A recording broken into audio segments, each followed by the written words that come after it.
Good morning, afternoon, or evening, wherever you might be. I am still doing my last minute setup stuff here, trying to make sure got everything I need and getting my desk organized. And I have got a cold today.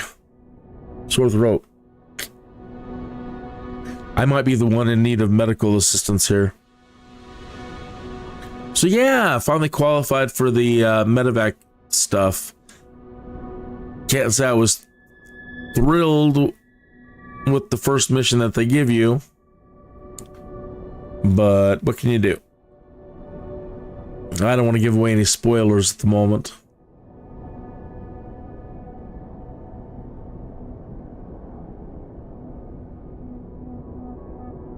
Hey, before we start the show, if you have any thoughts on 2024, then I'd like to hear them. If you wouldn't mind putting your thoughts in the chat room, that'd be great. If you have any thoughts on the career mode, I'd like to hear them. I'll be giving you my opinions on all that as we do this flight. I'm surprised how long these MEDIVAC flights are, but the pay is really good, like 32,000 credits, but 3 hours and 30 minutes. Yeah, you're earning your pay. So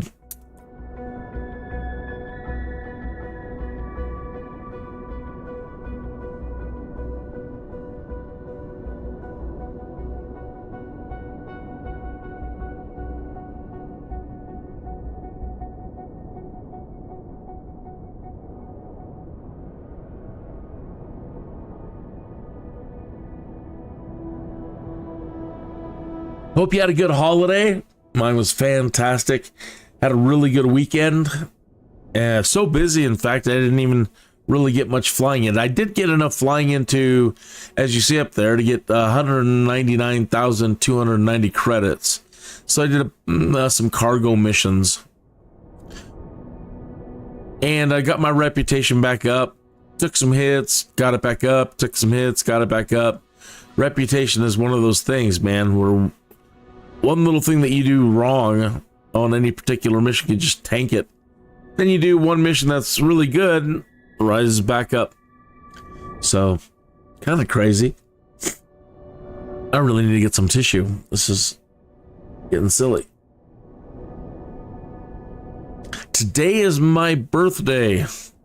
Not that matters. We all have birthdays. Nothing really that important. I don't know that I want any more birthdays. I used to really, oh, cool. My birthday. Now I think I want to opt out. I don't know that I want any more at this point. I think I've had enough. And I want a way to opt out. It's getting old stuff is literally for the birds. No, I guess not literally. It is for the birds.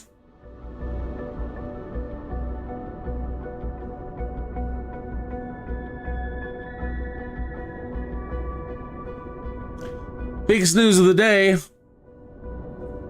What's his face pardoned his son. He said he wasn't going to, but of course.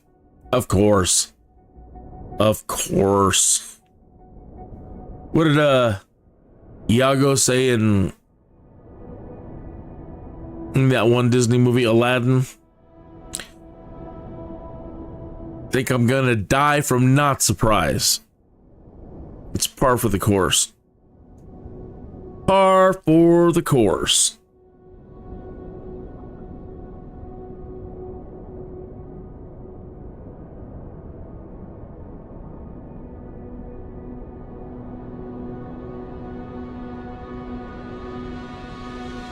I'll be right back.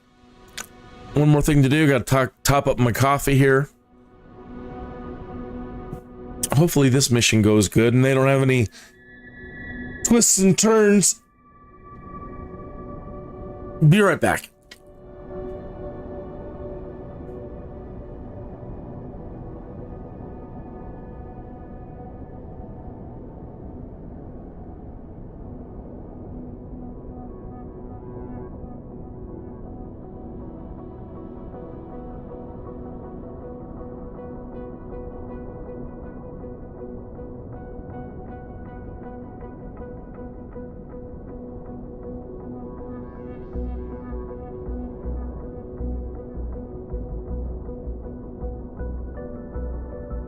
Do do do do do do.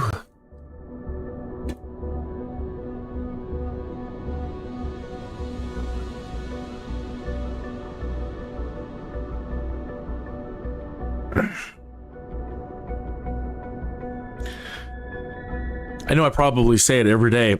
Man, she makes a good cup of coffee. Talking about Christine. Fantastic. Now that's good coffee. Fine, Mega Joe.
All right, sorry it took so long. I had some calls come in and a bunch of messages come in, and I had to take care of that.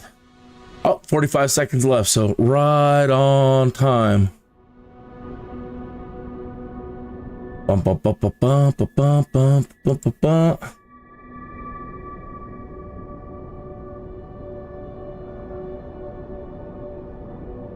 All right. So 3 hours and 30 minutes is the estimated time on this. Difficulty 2. Today we're bringing back Pierre Modelski, 20-year-old French patient. Reason for aeromedical transfer: kidney stone. Operational context: recovering from a serious surgical procedure. Okay. Welcome aboard this medical flight. So I've just qualified. I just finished taking over the weekend the first MEDIVAC challenge you get. So you fly around. Sorry, spoilers. If you don't want to hear it, I'm going to just go ahead and skip ahead a couple of minutes. But they have you take off from Le Chevalier or Chevalier, whatever it is. One of those airports that's like right up on the side of a mountain with one of those 45-degree short runways. So you take off from that, which is kind of cool, and you get a nice view. I don't know where it's, Germany or Switzerland. I don't know where you're at. France. Beautiful, beautiful, beautiful scenery. But then there's some sort of reroute, and the air traffic control talks over the medic. So I'm not really sure what's going on. You got to pay attention really closely, because all of a sudden you're diverted and you have to go back to where you came from. So it basically just turns into a landing challenge, which I wasn't prepared for, and made things very, very, very difficult. So wasn't really thrilled with it. Let's go ahead and accept this and get going.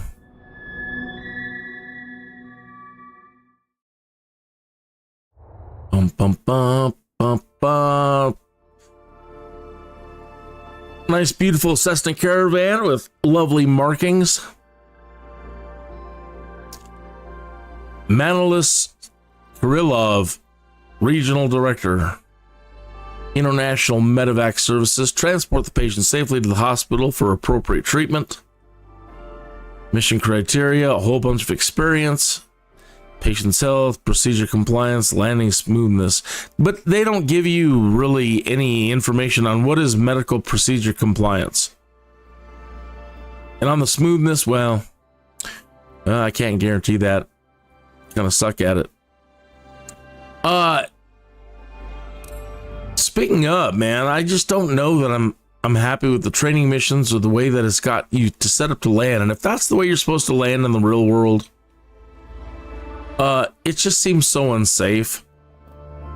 So I went back and I started doing some of the training missions, you know, to just get everything filled in. And I was doing the solo, you know, where you take off and you've got to just fly the traffic pattern. And it's just so goofy. And I know that's the way they may want you to fly in the real world, but they don't give you enough information. So then you take off, they want you to climb to like 5,700 feet, maintain 75 knots. Cool. But then as you're on the downwind, they want you to increase your speed and climb to 6,000 feet. It's like, why didn't you have me climb to 6,000 feet before we got to the downwind? Because after the downwind, you got to turn to base, and then they don't tell you, you need to start descending now. Like, no, maintain 6,000 feet. Maintain 75 to 80 knots on your turn to base. And then on the turn to final, it's either I'm too far ahead or I'm too far behind. And then, you know, again, they're like, well, it's a 3-degree glide slope. Man, I can't ever seem to slow down enough to not have to dive. Dr. Absalon. Patient's case, glad to play my part in today's mission. Yeah. All right, let's get them loaded. We're ready. Start boarding patient. Acknowledge dispatching patient now.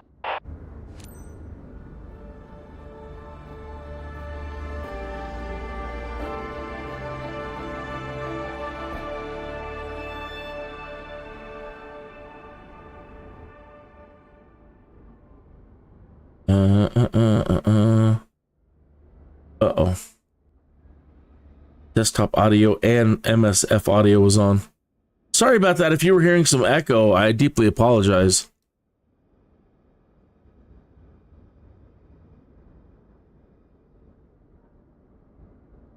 Okay.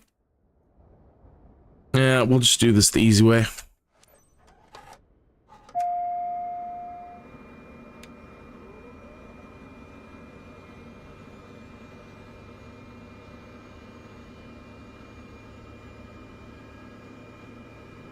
Just wanted to be sure you have everything before we go, Captain.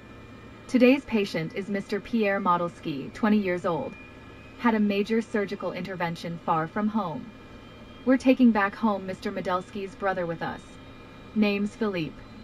Our patient, Pierre, is in shock, so keep things as smooth as possible to minimize the impact on him.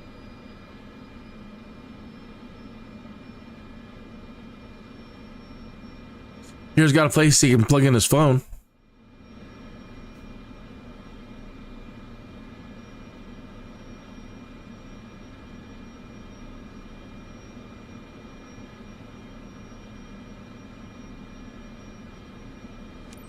Valence traffic in India Mike Sierra 509er is taxiing to runway 01. Lovely day wherever we are.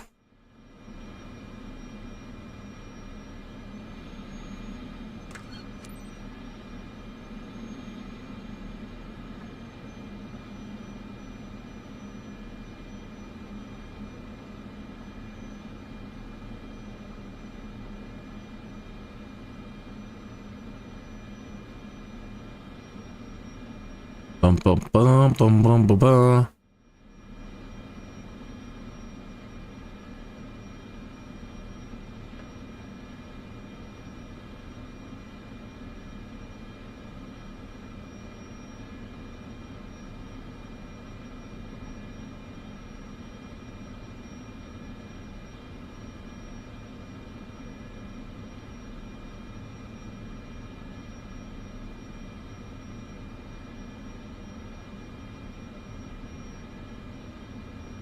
This is going to be a long flight. Again, they've got it set for 3 hours and 30 minutes.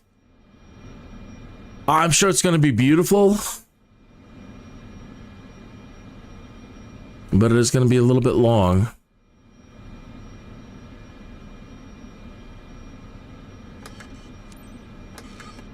They need to really adjust the softness on these brakes. Poor Pierre back there. Every time I try to slow down a little bit, I'm jostling him around. Boy, the brakes on the de Havilland Beaver, oh my gosh. I don't know what's wrong with those. They're like power rating 9,000. You gotta be super careful.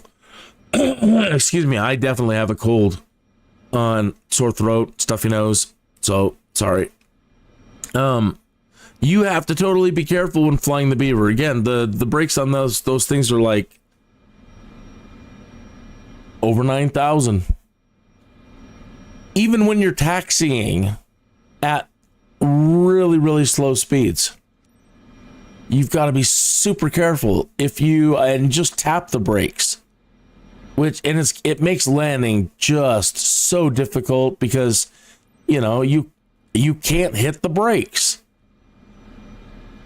And if you do, you've got to be really quick on it, like hit the brakes, and hopefully the plane doesn't tip straight up. And just keep tapping them.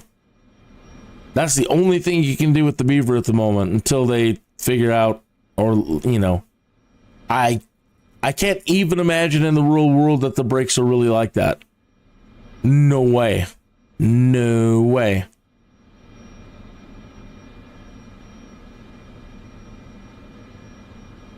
So I don't even want to fly that plane. I don't want to fly any of them anymore other than like the Skyhawk until they work out all the bugs.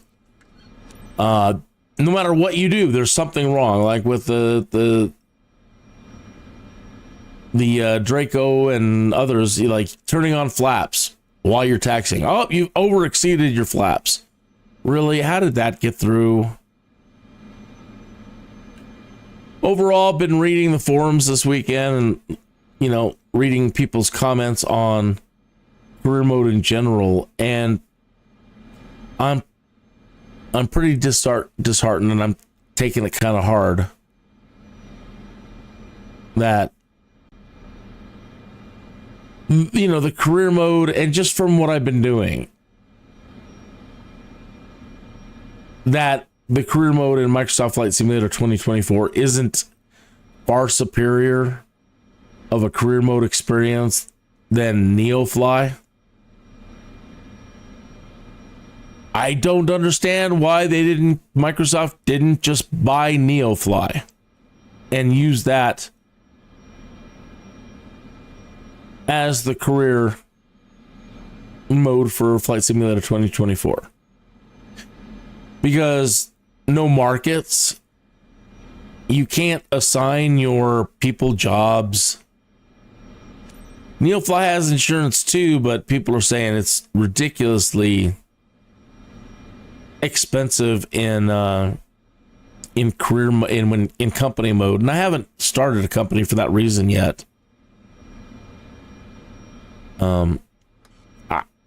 I actually don't know that I want to at any time until they work some of that out. Passive mode works for some people, doesn't work for others. There's no documentation on what do you need. I mean, are you supposed to have so much in the bank first, which I kind of figure it might be. Like, you can't pay your insurance, you're not paying your pilots. You might earn it, but you're already in debt. So I don't really know.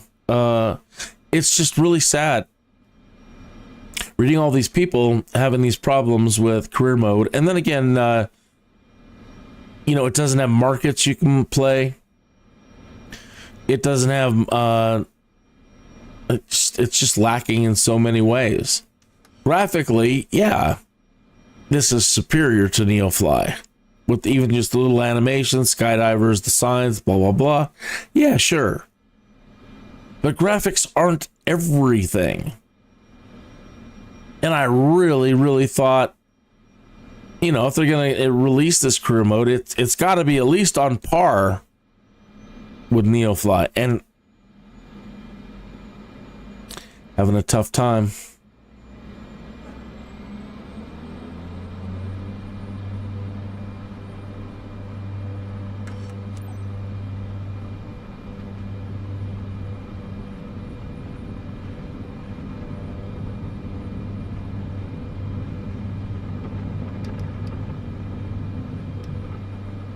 Up and away. Oh, and on the first MEDIVAC challenge, again, a little bit of a spoiler. So if you don't want it, go ahead and skip ahead a couple of minutes. Yeah, they start you off. You've got a patient back there, and what do? The first thing they do is give you a super steep climb. It's like, what? Why would you do that?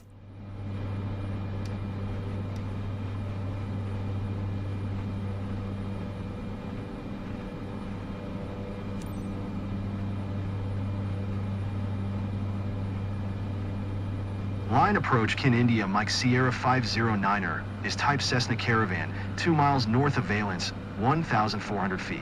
Request flight following. Kin India Mike Sierra 509er line approach. Squawk 7027. Sometimes if you use the comm, let me pause for a second. Okay. Sometimes if you're using the comms up here, okay, and you acknowledge the squawk code here, it won't acknowledge it up here, and this will stay resident as either being done or not being done. So be aware of that. And if you're just flying around and you're using air traffic control and do a, request flight following, but it's up here in mission steps, it doesn't tell you to, it'll still possibly throw up an acknowledge squawk or press R, and just, it'll stay there.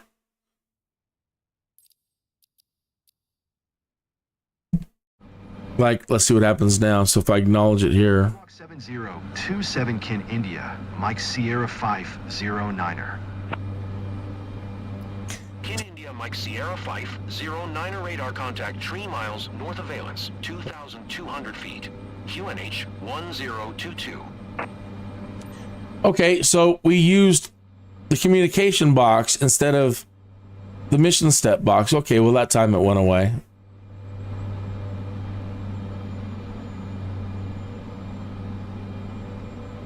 Roger Kin India Mike Sierra 509er.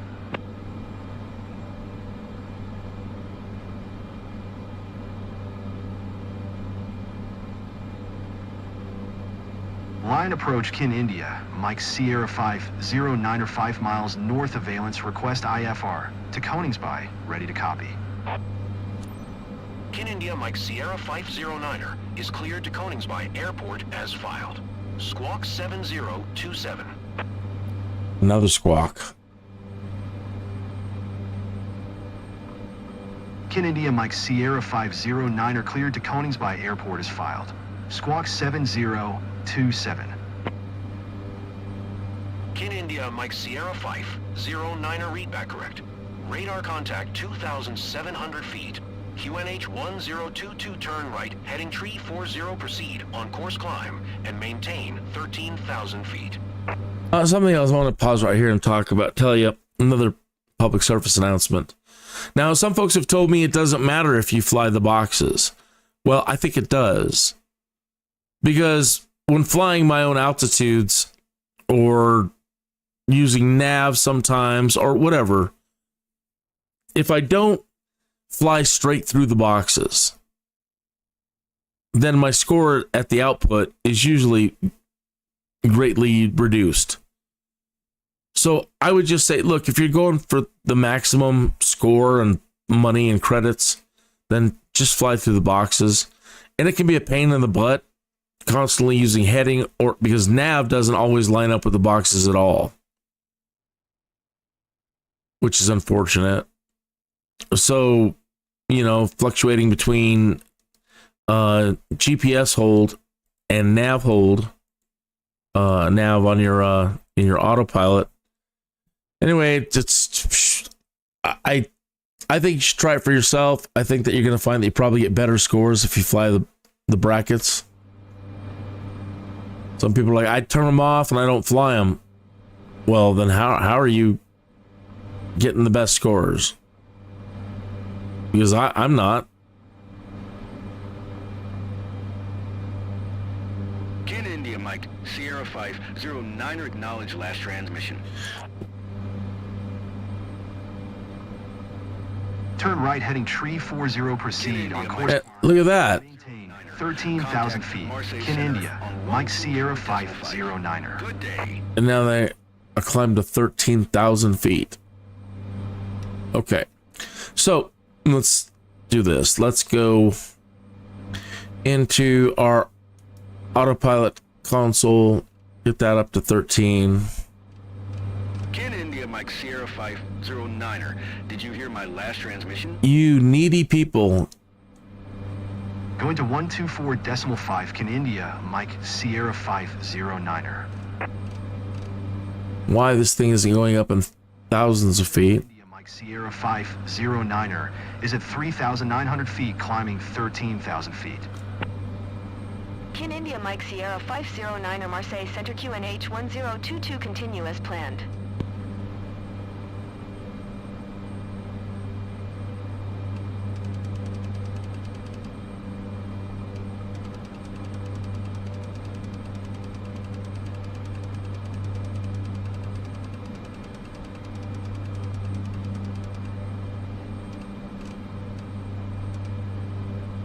$13,000 feet. Put it into flight level change. Put this in the nav. Turn on the autopilot. Turn on the yaw damper. Bank limiter.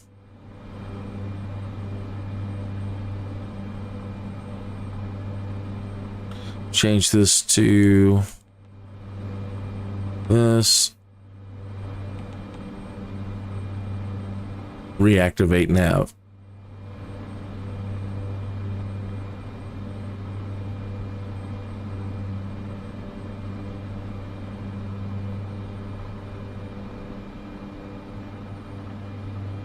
Are there any concerns or update about my brother's status?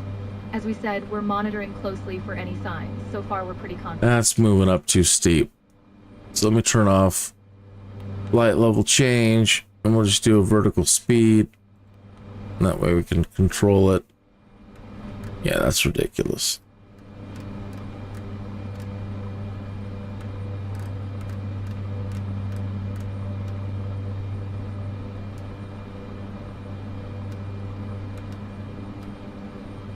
And yeah, what happened with our nav? Wind's blowing us around or what? Now, there we go.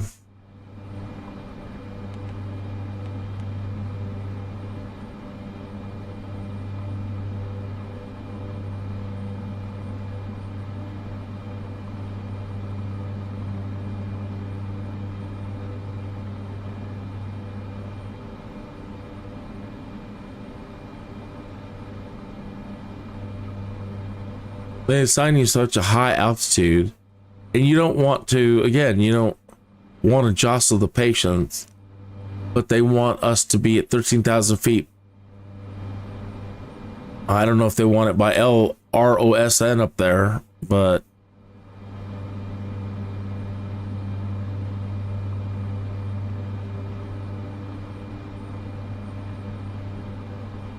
they always seem to put you into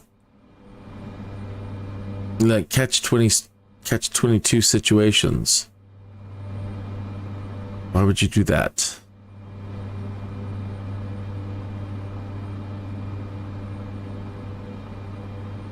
Because I would think that more than 500 feet per minute with a passenger in the back who's a medical patient. The hospital is close, and the pilot's making good time.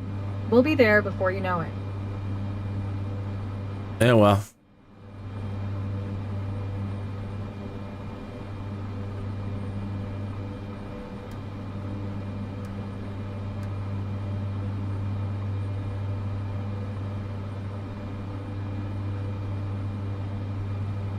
I don't know what, they don't tell you what the medical procedures are, and there's nothing to reference at the moment.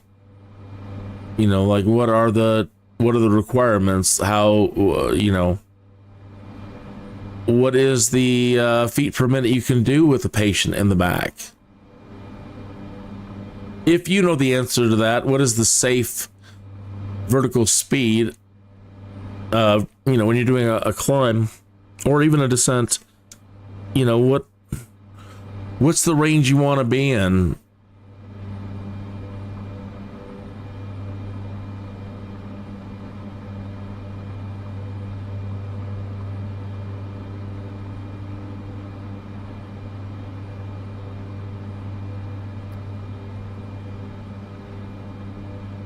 You're having trouble with the landing challenge at the moment with the new A320 V2. You're live streaming at 8 p.m. UK GMT time. That's great.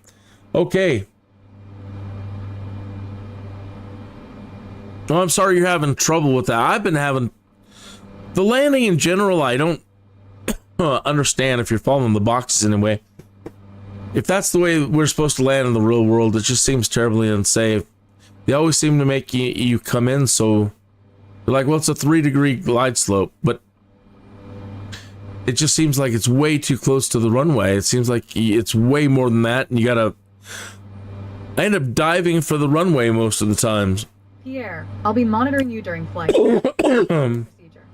So I'm not really sure about that. Well, let me raise a glass to you, Simulator Man, and raise my mug here.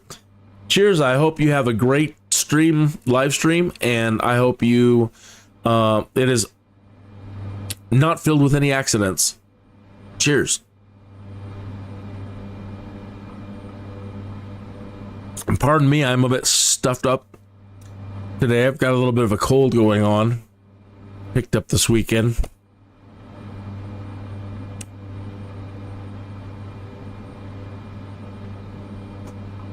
Yeah, some people are like, don't advertise in my chat room. And I'm just the opposite, and I understand, I suppose, but I think it's kind of rude. We're a community after all, but some people got to hustle for that money, and that way. But if you got some sort of streaming activity or flight activity that you're doing with Microsoft Flight Simulator 2024, I don't mind at all. Please advertise to us all what you're doing. I'd like to know. So, and if I'm not subscribed to you, I want to subscribe to you and turn notifications on. So I'm not really sure. As running an Airbus joystick at the moment, and it doesn't work on landing challenges. That's weird. I don't really know. I have to look at the time conversion. 8 p.m. UK GMT time.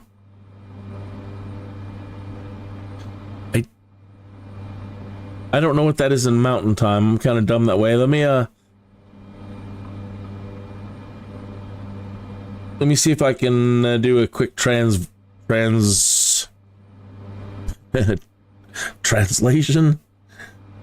conversion.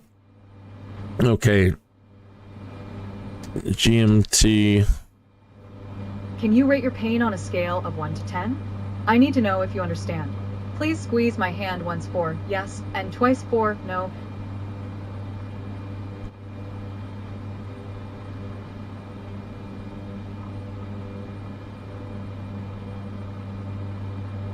All right, so it says that Greenwich Mean Time. I need to set that for 8 p.m. 8 p.m. That's 1 p.m. here. 11, 12, 1. I don't think I'm going to be done with this flight by then. But if I am, or afterwards, I can go pop into your live stream. It's saying that 8 p.m. is 1 o'clock p.m. here in Colorado Springs. And this is a 3 hour and 30-minute flight.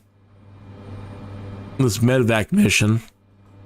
So we'll just see where I end up.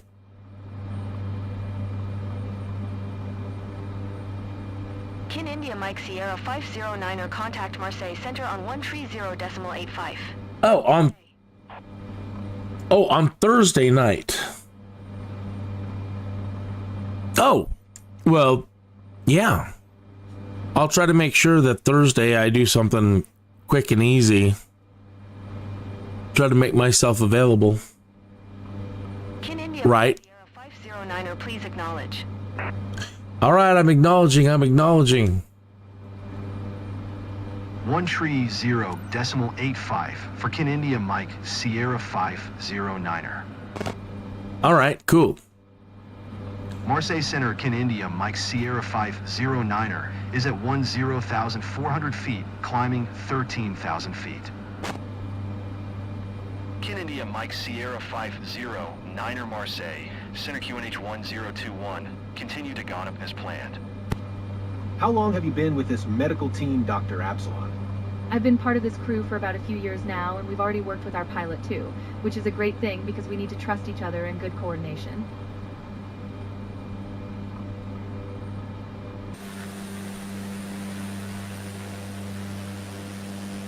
I do love the weather in 2024. I love the lighting. Everybody says it looks a little washed out. It maybe a little bit, but it definitely feels more real.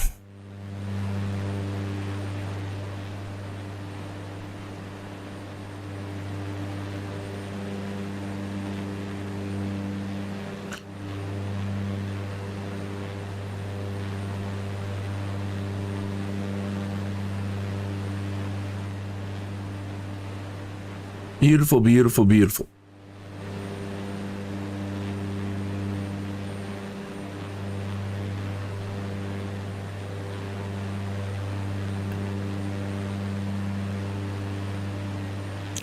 So trying to climb to 13,000 feet.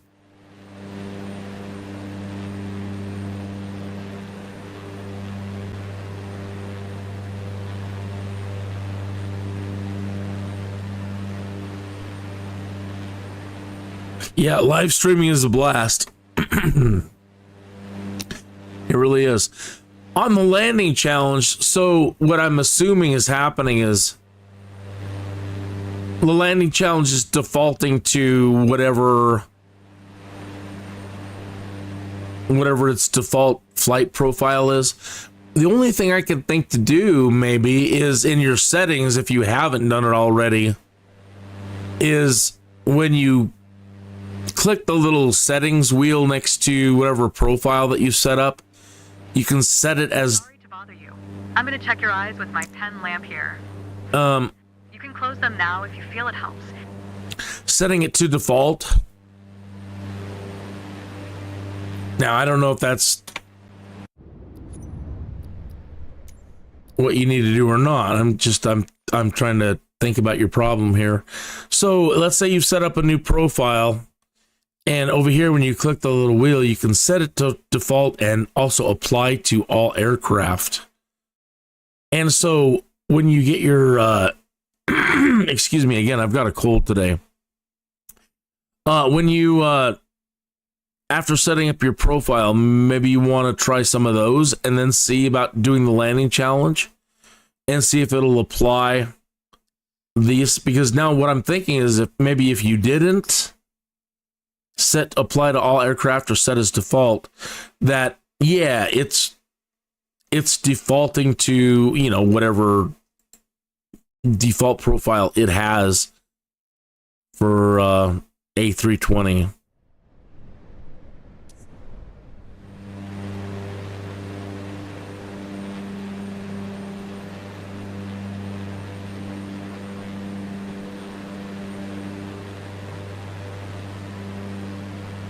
It's like the aircraft is not on when it's in the air.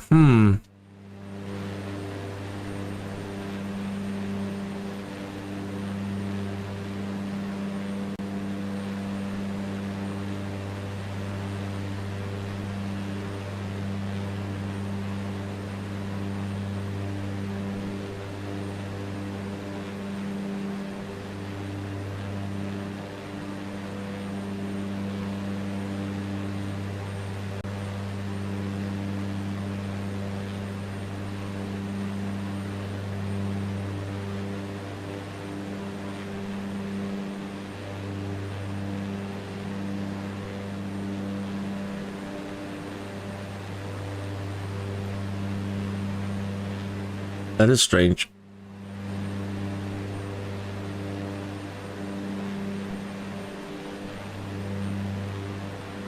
Little cloud cover here.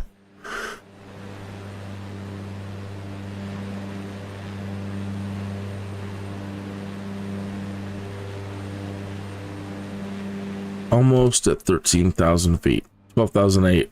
Doctor, we're in cruise. Okay for you? Affirmative. Please fly as steady as possible. Well,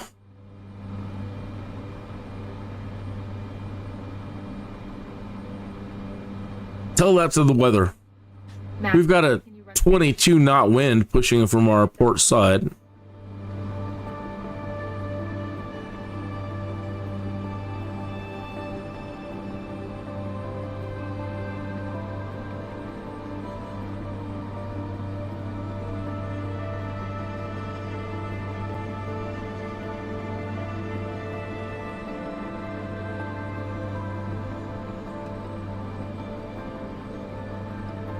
Doctor, test results within normal limits. Patient's vitals are stable. You can move on, Captain.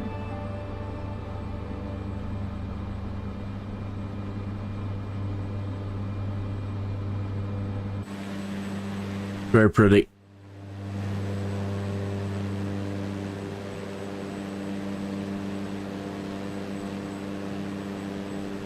You couldn't use your Xbox controller in career mode.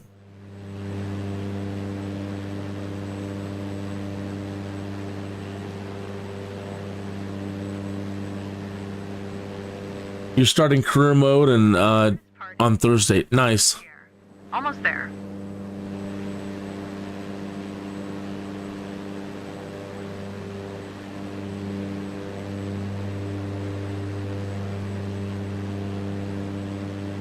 You're running an Intel i7 4th gen, 12 gigabytes of RAM, DDR4 with RTX 3090. Very nice. I want to get some more RAM. Everything's running fine, but More is better, right? Always.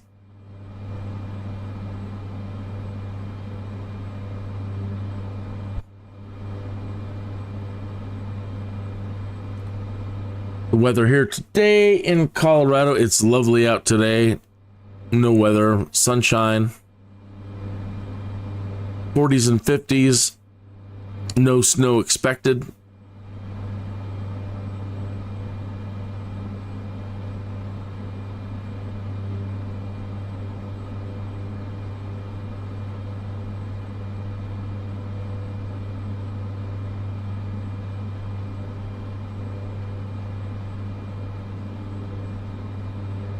I keep hearing a lady talk, but there's no lady back here. You know, I'm not judging, I'm just saying one of you sounds like a lady. And they don't strap Pierre in. I think that's a shame. You should really have him strapped down the way I fly. It's a mistake. What kind of medics are you anyway? Sure, you got all kinds of fancy equipment, but who doesn't strap a patient in? If you feel any turbulence, don't worry, it's normal. Uh-huh.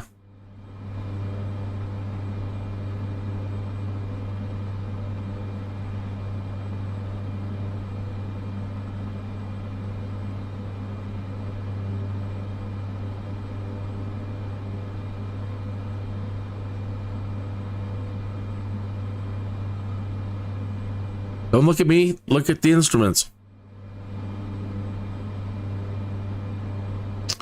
Oh, you know what?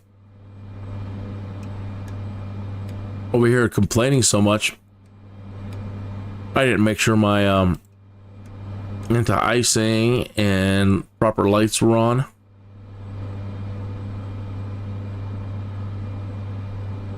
And on takeoff, I didn't have my separator. On taxi and takeoff, I didn't have my separator out. I don't know if they'll probably ding me for it. It's not a big deal. I mean, live and learn. Yeah, do it perfect all the time, and that's what learning is about. But yeah, doing too much talking and too much complaining and not thinking about what I'm doing.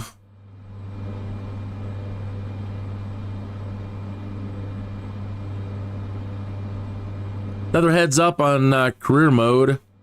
You want to have your landing lights on before you call in for final. Yeah, I know, and it sounds, some people have been saying, dude, I'm like 30 miles out calling it in, and you want me to have my landing lights on 30 miles out. So either way, before you call in, for a landing at an airport, make sure you have your landing light switch on. They're a real stickler on runway taxiing, so make sure you keep your speeds down. Really no. Your pain meds, Pierre. You'll feel better soon. See, one of them sounds like a gal. And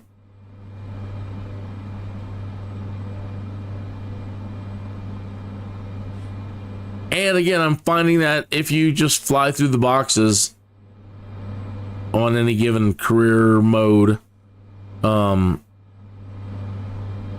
that you'll get the most credits. So some folks have told me it doesn't really matter, but I kind of think it does.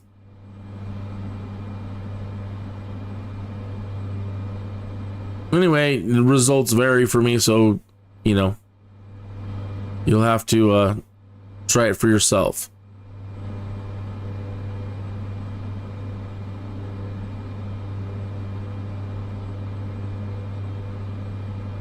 So they had me, I thought, flying a little too low in the mountains, so I went much higher to make sure that I cleared everything. And was just not getting good scores.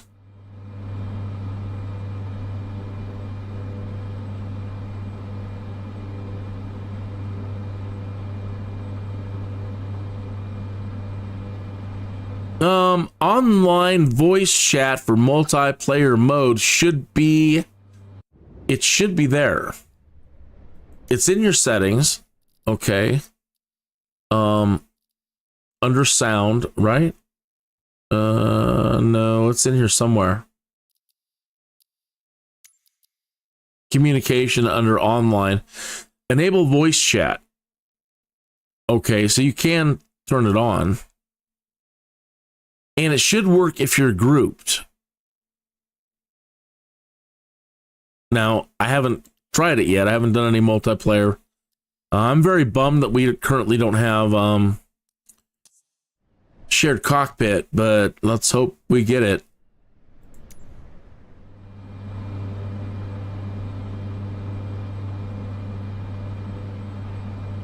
But yeah, I mean, it would definitely be nice to have, so you don't have to. I mean, not that you don't have to use things like Discord, but it would definitely be nice. I hope it works. Maybe we can try it on Thursday.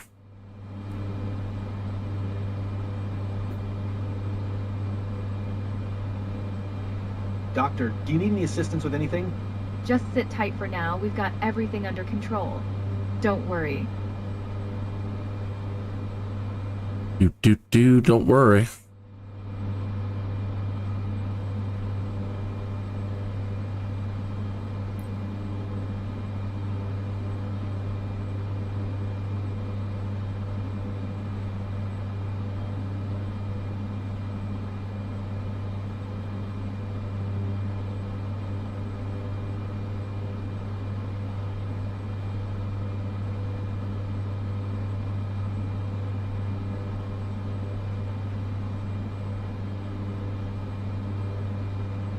Just make sure if you're going to do a live stream and you invite people into multiplay and go on voice with you. I don't really expect people in this community to be dropping a lot of F-bombs and swearing and doing, throwing out a lot of vulgarities. But it might be good just to give everybody a gentle reminder. We're on live stream. Please don't drop any F-bombs.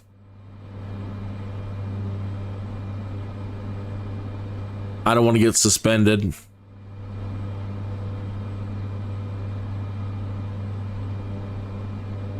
Or have to set all my streams to 18 or over.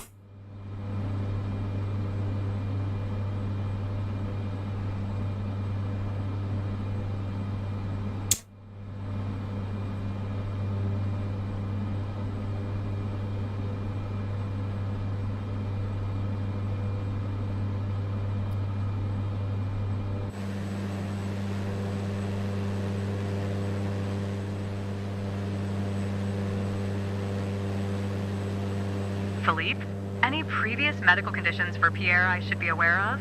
I'm just checking to make sure the medical file is up to date. No, nothing I can remember. Good to know. It's already noted in the file. Thanks.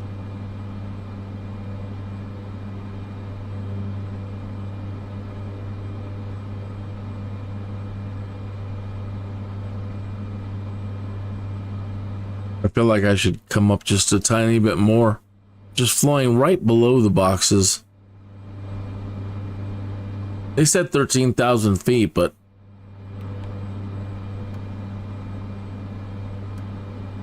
let's go.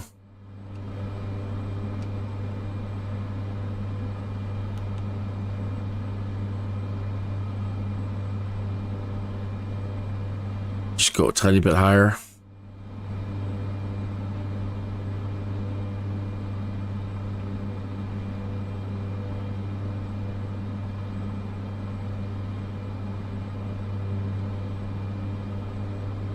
Somebody also pointed out that at the moment, for those of you that have not started career mode yet, some people are saying that the turbulence and the weather is just a little too much for them in career mode. And that one way to get around that at the moment is to not get your what did they say with the IFR training? If you skip IFR certification, it doesn't turn on the turbulence and wind. I still think you should just get it anyway, but some people have found that as a workaround. One gentleman started his career all over again. Full medical workup at the hospital. So don't worry, Philippe. Because I never expected this to happen. nobody expects disease to happen, Pierre. Yeah, so they're saying that, yeah, one guy hates the turbulence so much he's started his career over again.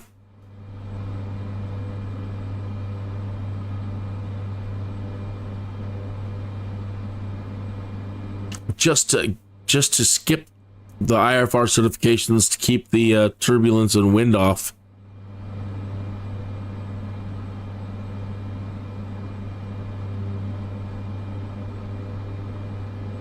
I don't know if it's realistic or not. I'm not a real pilot, so I don't know. And I don't have too much problems with it. It's not a big deal. Especially when you're using autopilot, you know, it's just not a big deal.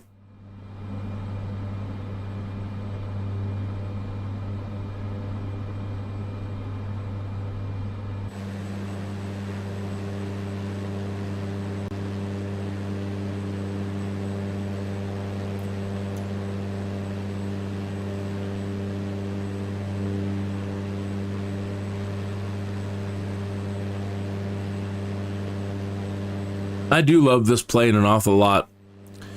When I first saw it, I kind of had a laugh, and I'm like, it's like a minivan. And it definitely wasn't the first plane I wanted to fly. I really didn't have any interest in it. And then I started doing NEOFLY, the career mode, that app. And this is the first plane that allows you to start making some serious money. And I fell in love with it. I absolutely love the Caravan now. It's one of my absolute favorite planes. Normal. Respiration's a bit slow. Supplemental O2 should make it easier to breathe maximum, okay? Because most Americans are fat these days, I think that, you know, Americans have kind of... We need to move on. I don't know that the, you know, training in Cessnas anymore with Americans being as fat as they are is ideal. I think this is kind of like the ideal plane most people should be training on, because if you've got yourself and 3 or 4 of your fat friends and you're trying to take them around anywhere, you're just not going to be able to do it in a Cessna like 172. I mean, you're going to have to be making a lot of stops, you're going to use up a lot of fuel, and, you know, this seems far more appropriate for everyday fat American flying.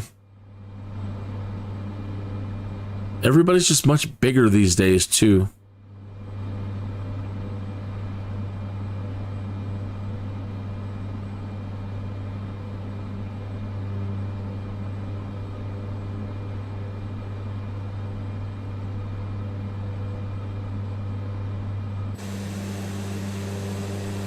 So if you've just tuned in, doing a MEDIVAC flight, not going to be very eventful. We just got to fly Pierre here to his hospital somewhere and try not to bounce him around too much. So I've got it on autopilot and I've got it on nav, and we're just holding our altitude, and I'm going a little bit slower.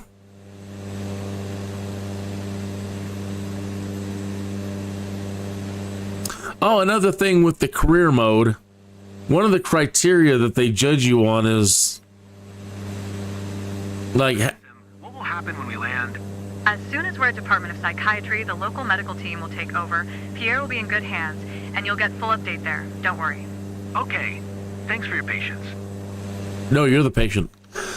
Hey, so, when it says, like, and now the words are escaping me... It's like how well you flew the plane or maintain the plane's health while flying. something like that, whatever. Make sure that you try to keep it under 2,400 RPM in a cruise, right? I like fiddling with my mixture an awful lot, and I lean out probably way more than you should. But I'm messing with my propeller all the time, and I'm messing with my mixture all the time, and they seem to really, really lower your score if you do too much fiddling around. I've gotten horrible scores doing my own leaning mixture, but you know, I'm getting a good burn. You know, I'm getting maximum burn. So I'm finding now I just don't touch things. Get your settings right. Don't fiddle with it too much. Don't try to go as fast as you can. Don't be redlining or yellow lining.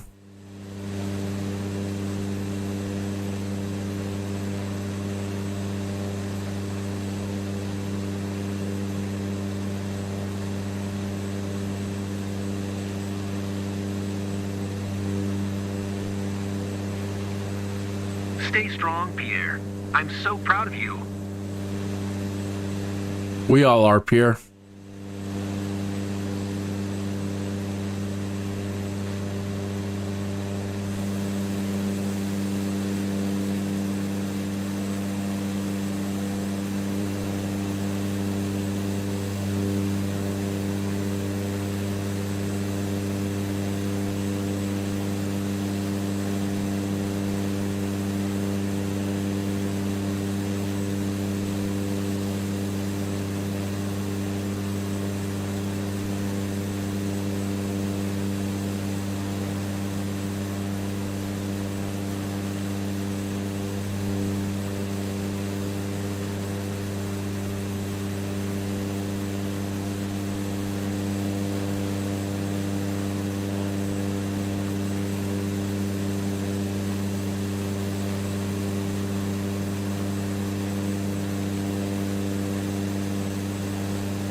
So Simulation Man, is the A320 your favorite? I mean, you like flying the airliners more than the GA, or I think I may have asked that.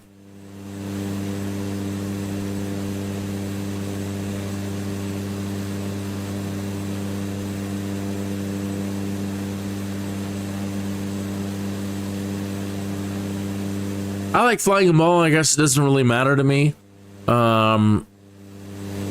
I do know how to fly the airliners, most of them. I don't have a lot of time in some of them. But the last time I was flying, you know, I know how to use the MCDU in the A320, and I know how to create flight plans in the MCDU. Learn to manage it with experience, and it's a part of the job, you know.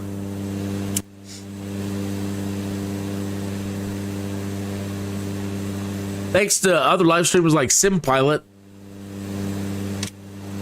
I think it's like SimPilot 360. He's the real world A320 pilot. Love his videos.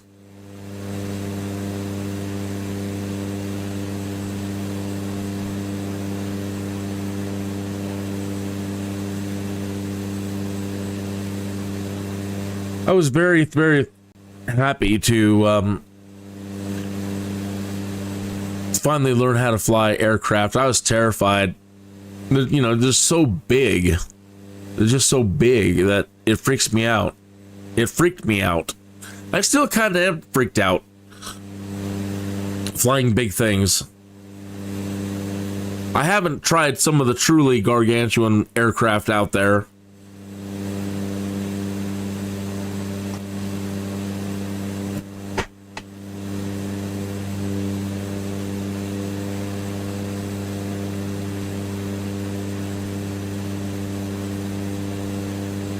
But it was definitely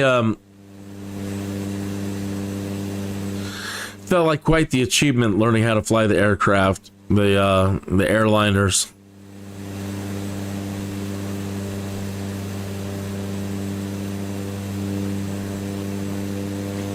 Getting a little dark in here.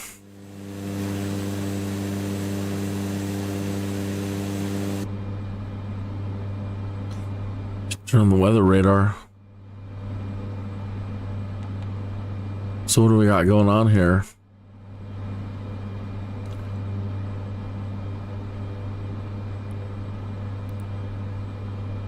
Maxim, please update Pierre's medical file and send the update to the ground team.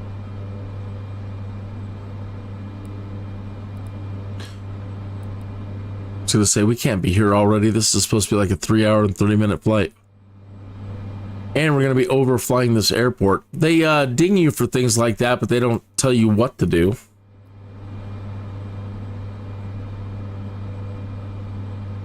You know, and I don't know if they're going to ding me at this altitude for that. But they don't give you an option here.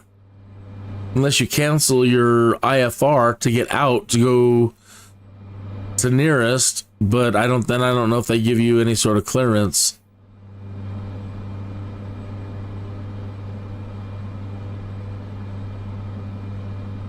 I don't know.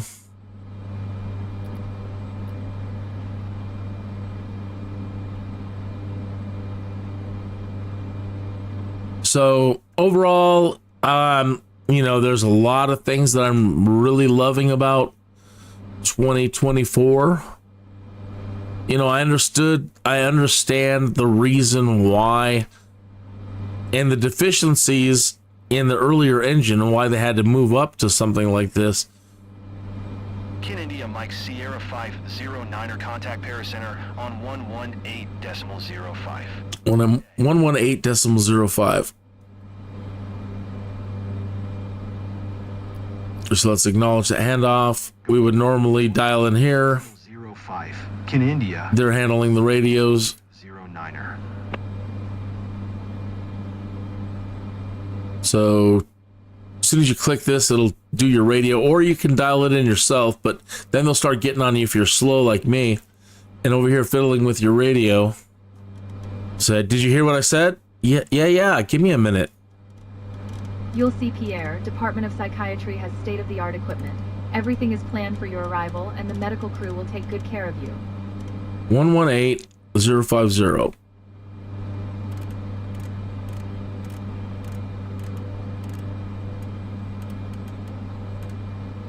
All right, so now we can tune it. Oh, I forgot to click it. It's all right. Paracenter Kin India Mike Sierra 509er, 13,200 feet. Kin India Mike Sierra 509er Paracenter QNH 1021, continue to pivot as planned. All right, and they're also throwing QNH at us instead of, I don't know what it is called here in the United States of America, your barometric number, and I don't have a converter, and I don't know if this thing converts. Normally on some of these, you can press a button and it'll do, like in an airliner, it'll change to the QNH, so you can dial in the number that they're giving you. So, did they even acknowledge that in the text? So what do they say? See, QNH 1021, but that doesn't help me in here. That's not the way we do things in North America. So, you know, I don't know if they have a QNH to what converter? QNH converter. Aviation calculator. Yeah, we use one of the others, QFE or QNE or pressure conversion table, IVAO documentation. What does this do? Aviation calculator. QNH and QFE. I'm gonna check your eyes with my pen lamp here. Fine. So if the QNH, what is it? 1021. I don't even know how to use this tool. And where do you put the dot? 10.21? 1021.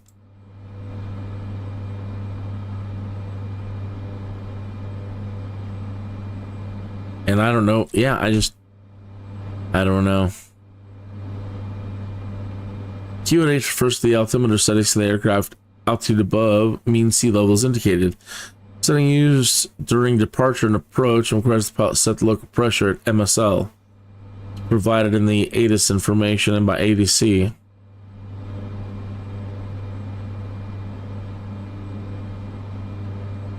QNH.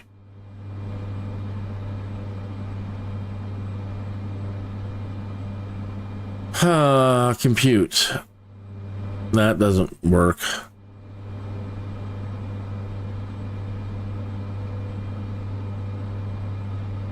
.21. But that doesn't work. Because I need a number like 30 blah blah blah. I mean, it's probably working. I'm probably using it wrong, but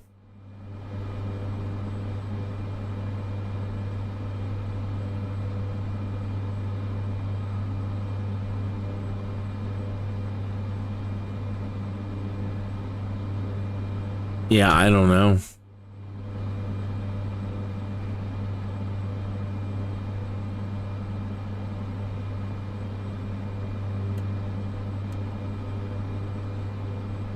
Maxim, what will happen when we land? As soon as we're at Department of Psychiatry, the local medical team will take over. Pierre will be... I don't know. And you'll get full update there. Don't worry. Okay. Thanks for your patience.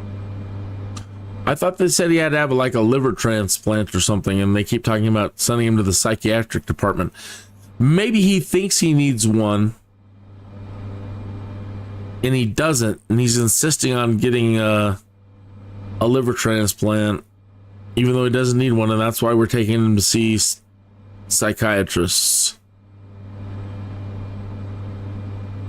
I don't know. What's up with you, Pierre?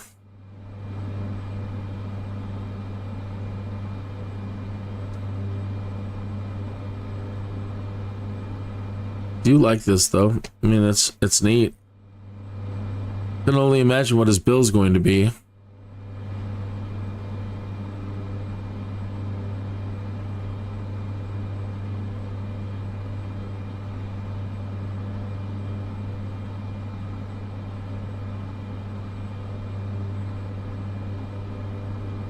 Yeah, Pierre, you're gonna need a flight with all the top medical equipment. You can afford it.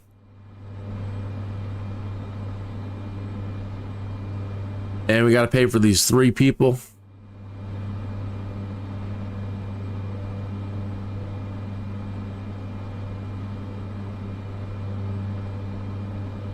And Nav is taking us away from the boxes.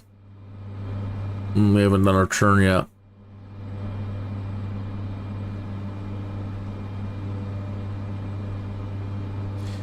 And all this is military airspace, isn't it?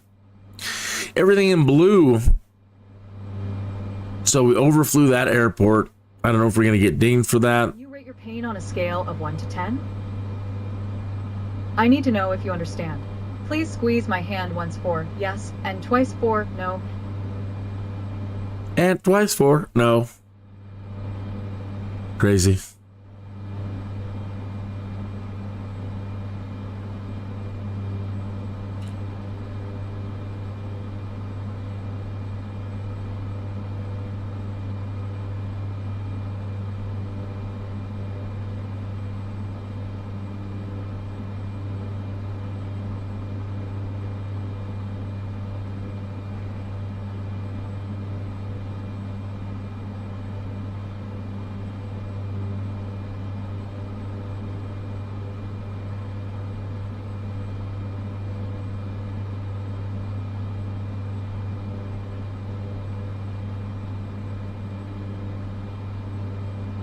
Mean looking clouds.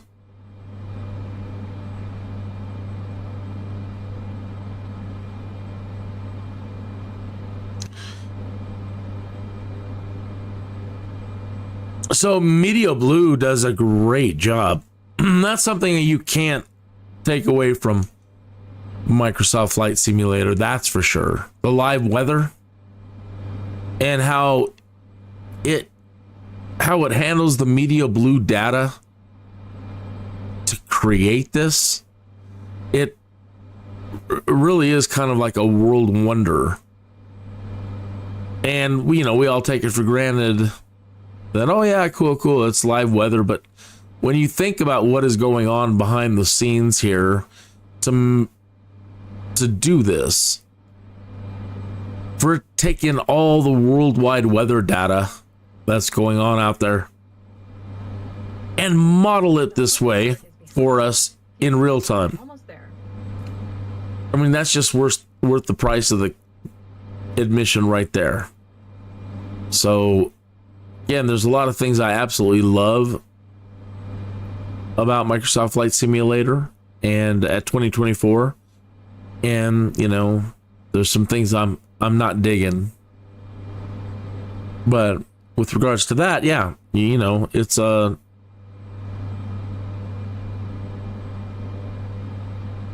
it's pretty historic. Like, well, people have been doing that for a long time. Not like this. Yeah, I know we've had live weather all the way back to like Flight Simulator 2003. I think that was the first time I remember seeing live weather in a Flight Simulator. But as far as the way it models it and the way it handles it in the game and is amazing.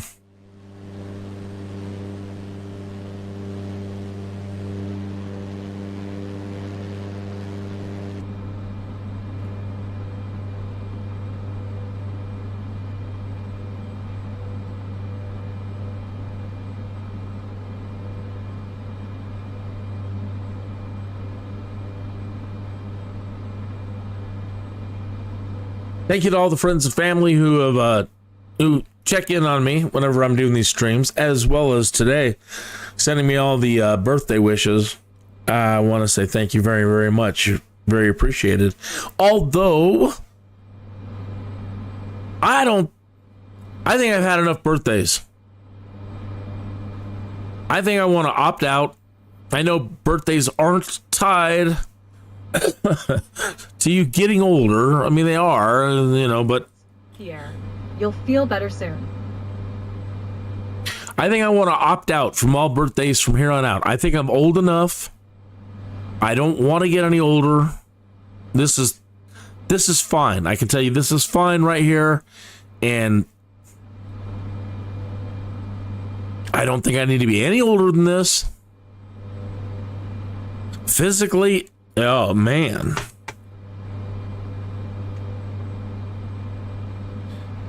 His friends and I were lamenting, man, I wish I just had the stamina from when I was 25, right? We're not even going back, sad. I wish I had the stamina when I was 18, 16 to 18. I'd rather have that back. Unstoppable beast. Now I'm quite a stoppable beast.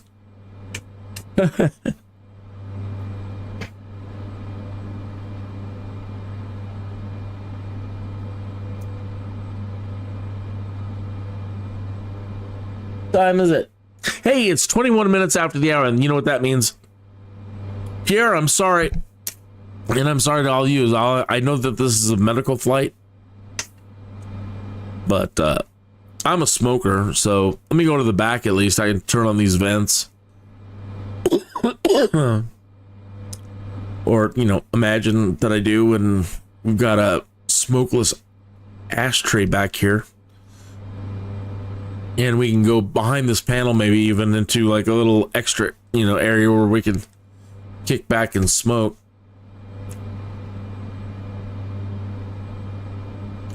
But we'll just enjoy it from back here for a minute. Do you need any assistance with anything? Just sit tight for now. We've got everything under control. Don't worry. Yeah, we even have a co-pilot, which I'm still bummed. this is another philosophy. I don't believe you should take anything away from people that. I understand that in career mode, you probably don't want people flying with just using the AI. But I would still like the option to have it there. Because, taxing can be taxing. Especially at some of these airports. Any more than a 5-minute taxi and I start getting all sad.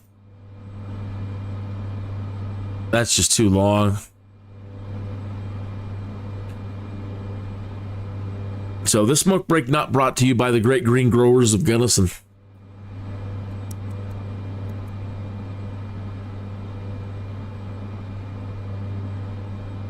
Watch the Beatles 64 this weekend.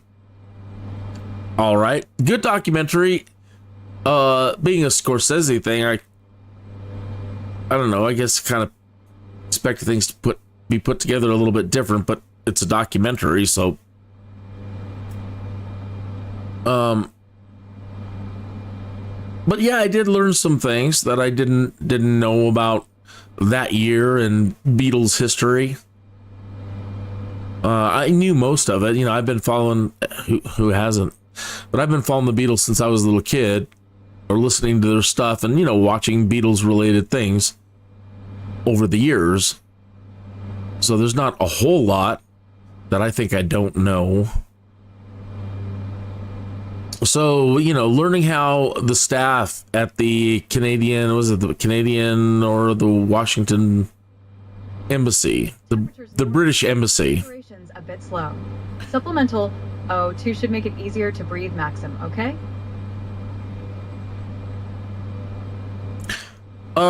So they were at the British Embassy being received and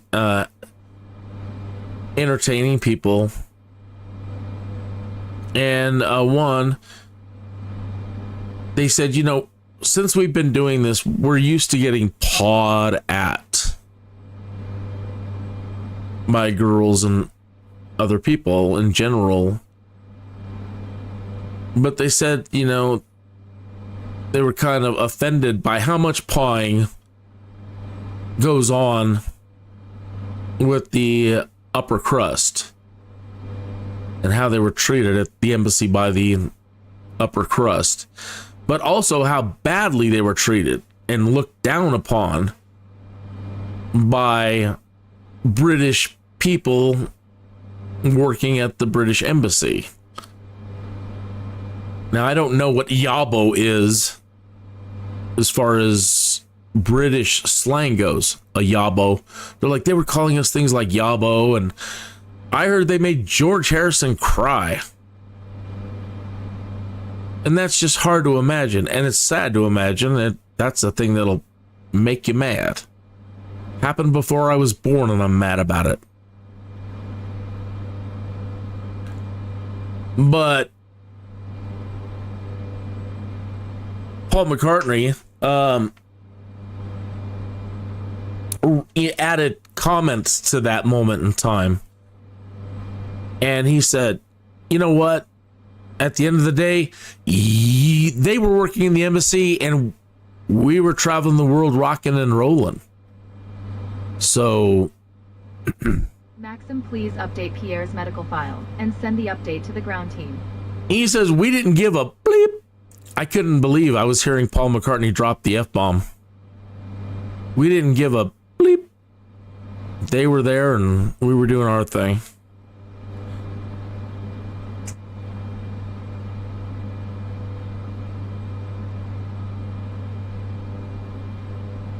It is interesting in the documentary, people that they interview that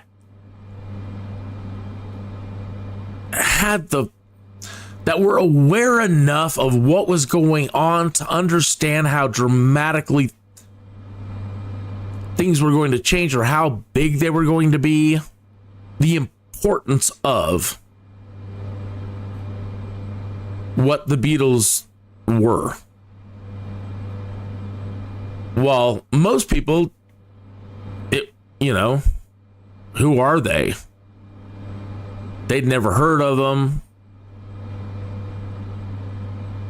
And it would be like today, you know, you're watching like Solid Gold, or back in the day watching Solid Gold, and it's just another, they were watching the Ed Sullivan Show and the Beatles were scheduled, but it's not, you know, having musical guests on the show wasn't a crazy thing, I would imagine. So yeah, just some English band. But some people were like, we had to watch it. Our parents didn't want us to watch it, but we told them, look, this is a historic moment. And that's what I'm talking about. Having that kind of awareness of the situation, to think that this band playing here, it's going to be a historic thing and they're going to change everything. I'm just checking to make sure the medical file is up to date. No, nothing I can remember. Good to know. And it wasn't yeah, sure about that. And it wasn't, you know, just one. It was multiple people in the documentary that made statements similar to that.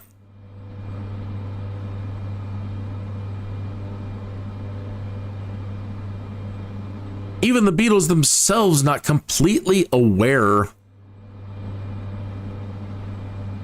of the significance. For example, asking Paul McCartney around that time, you know, what he felt his, basically what his contribution was to the Western civilization, the impact on Western civilization.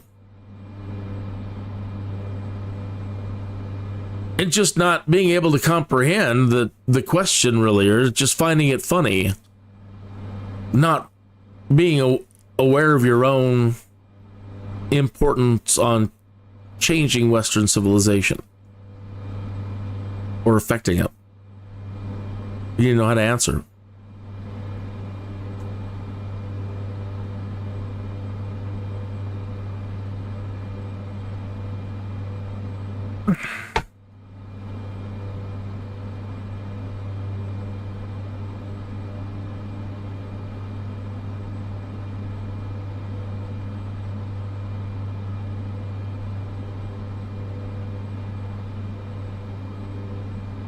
So I put on something else after it was over. I just clicked on another Beatles thing that popped up, and I think it was Let It Be on Hulu. And this is something I did learn. If you feel any turbulence, don't worry, it's normal. But George was, he got really insistent that, you know, no more films, no more TV, no more this. And in a lot of ways, very upset about that. Being upset about that. Because, again, possibly too, not realizing their importance on Western civilization and doing more of that. A Hard Day's Night. He didn't even want them performing live. Saying something like, we're Stravinsky's now. We don't have to perform live, and we shouldn't. And no more movies, and no more, and yeah, that's a darn shame. A Hard Day's Night is such a hoot. I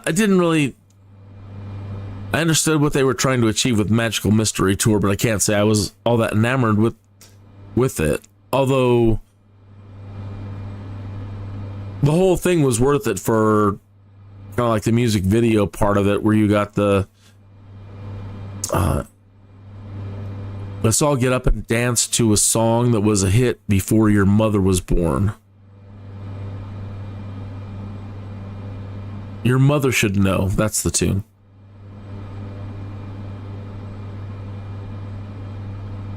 And so, like, they do the stage dance performance to that, and that's, wow. So, and it's so funny because later, like during the 80s, you know, George, he finally understood. Because at that point, I mean, he could have for the rest of his life not done anything. But he embraced MTV. So don't worry, Philippe. Thanks for understanding. I never expected this to happen. He embraced television, did a lot of media stuff. He embraced things like Saturday Night Live. He embraced live performances. Can't think of any movies.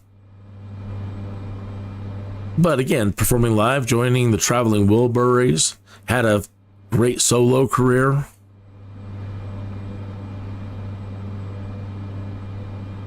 Although I have to say, I don't know if the Wilburys ever performed live.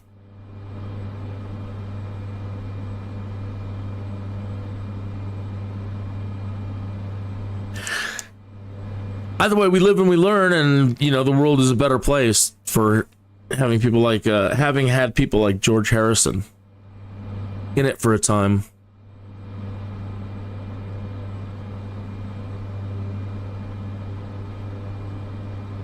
Reminds me of something I saw on Twitter. A guy ranting at a gal who said, you know, all men are the same, and he's like, no. He's like, Francis of Assisi and Hitler. No, not all guys are the same. So I'm going to reject that. Yeah. I'd throw that out there. George Harrison. Sure, there's a lot I don't know. There's a lot we don't know about people's lives. But overall, seems like a saint to me.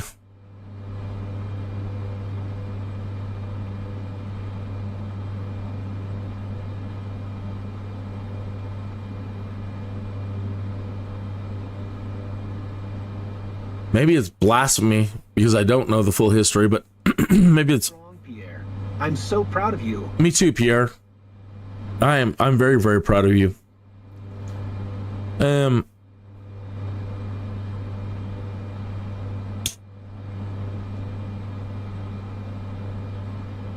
Maybe they should make George Harrison a saint. Question mark? Question mark, question mark.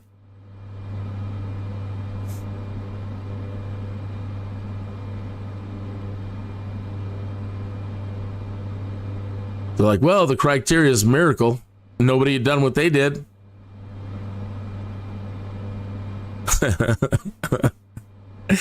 I don't know.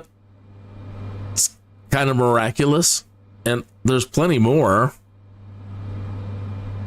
things that they did that nobody else had ever done before. Being the first or, you know, whatever.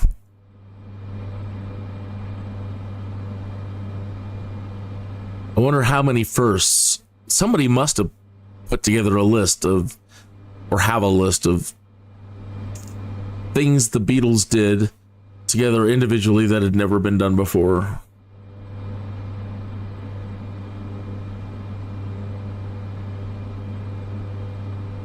So yeah.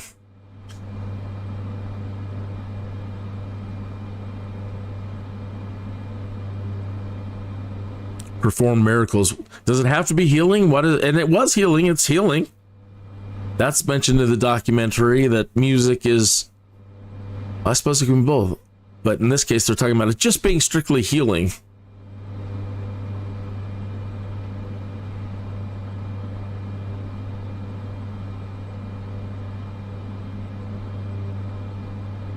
One historian or person in the documentary noted that, How long have you been? oh no, forget it, I'm getting that wrong. I think it was McCartney himself. I'm gonna have to watch it again. Which is a great thing because we need to trust each other in good coordination. Was saying that maybe one of the reasons why maybe they did so good when they appeared on Ed Sullivan at the time that they did is because everybody was so sad in the United States of America because of John F. Kennedy being assassinated.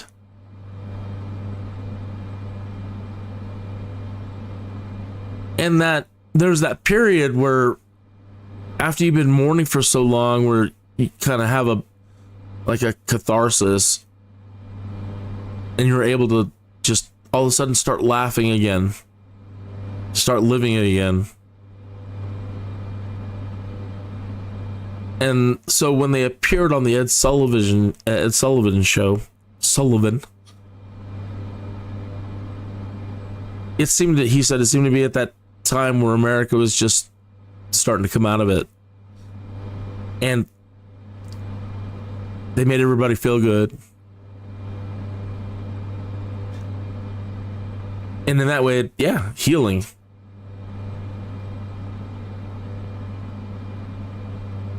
It all helped us move on a little bit.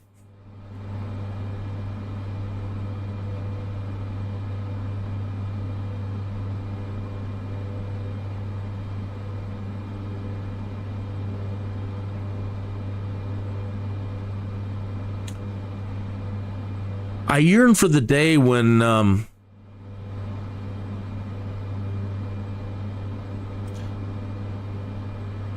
don't want to say when things like copyright don't matter. Hospital is close, and the pilot's making good time. But we'll be there before you know it. When the algorithm and everybody's okay with media being played anywhere, anytime, and it's not a big, hey, that's a copyright infringement thing. And not to say that copyright isn't important, as you know, and especially anytime money's involved, you know, commercialization, it's, you know, but being much more relaxed in the future about live streaming and doing something like this and chatting with you, and while we're doing things like flight simulation, for sure, these longer activities, that we're not, you know, in every live stream, we could just be going over constant training stuff for every second of this. And maybe that's what some people want, more attention to that. But sometimes I would just rather listen to some music. I would much rather be listening to music with you while we're flying. Tuning into with Bushtalk Radio, tuning into the local radio stations. It's a great tool when you're not live streaming. It's great for audio tours in general, but the radio portion of Bushtalk Radio is wow. If you don't know what I'm talking about, it's an app. Let me pop it open here that you can get.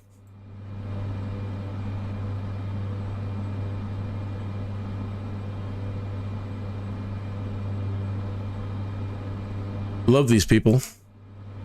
I love what they've created. Are there any concerns or update about my brother's status?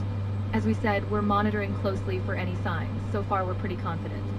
And you can't use this in career mode. You can use this in free flight mode. You get your app thing at the top.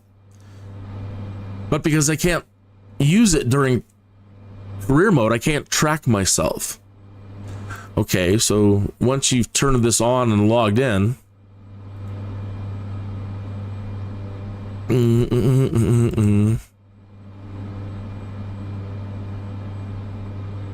all right. It knows where your plane's at. And as you're traveling around, as it moves across these pins, you can set the distance when you want it to trigger. How close to a pin. You'll get an audio tour pop up. So Cedar Creek Wind Farm, and you'll get something like this.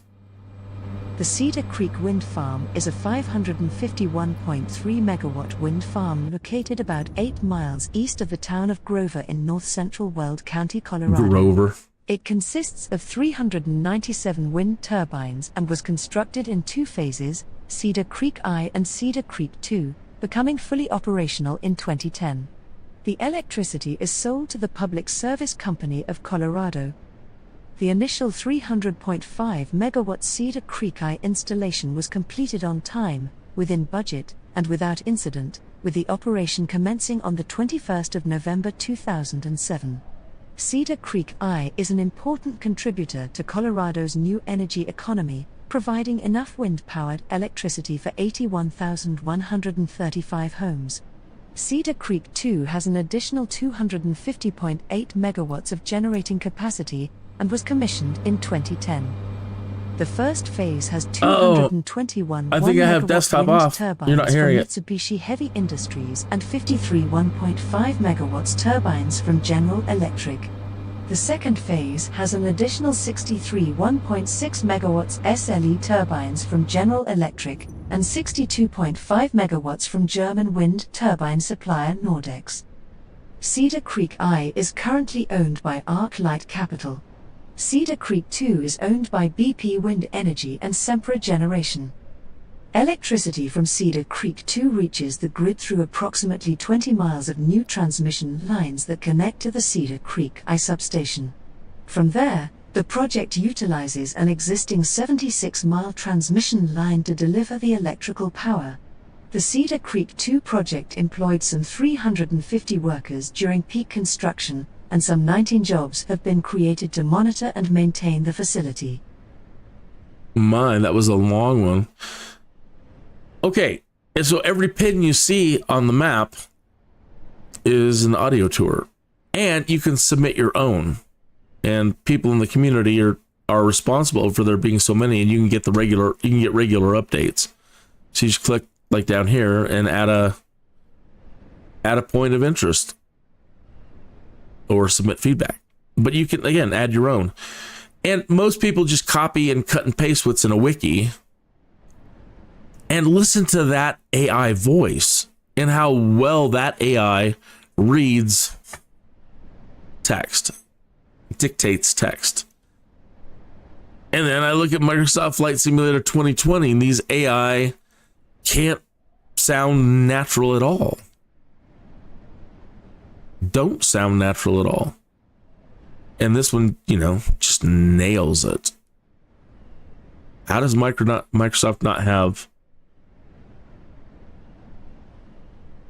better speaking AI? What does baffled mean? So what an amazing tool. And again, they got this radio tool down here, but I can't tune into nearby radio stations because I can't use it in career mode. But yeah, as you're flying around into different areas, you can pull up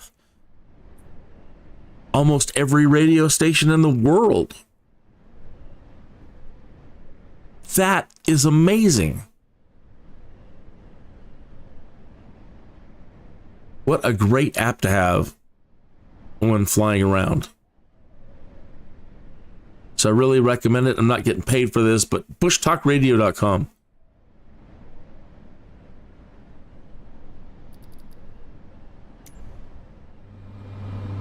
And I've loaded it. And again, in free flight, it works. You've got your Bush Talk Radio button up top here to log in.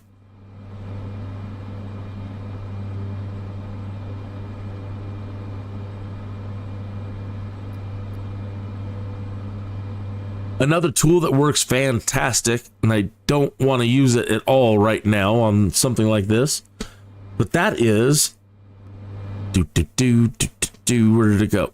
It's on my desktop. Do you ever get used to the adrenaline rush of this job?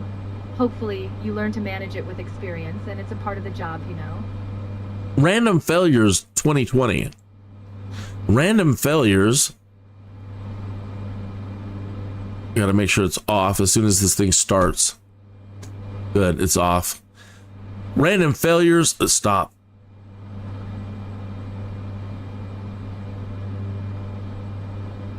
Good, it didn't initiate anything. It works just fine for 2024. What is random failures? Random failures is a bunch of presets. Flight controls, gear, fuel, panel, engine, brake, and other.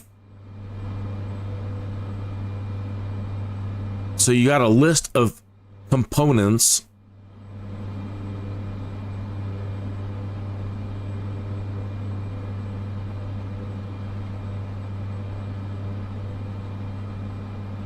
that you can have fail during your flights. Practice emergencies, whatever you might want to use it for. I use it for role-playing and gaming while I'm flying.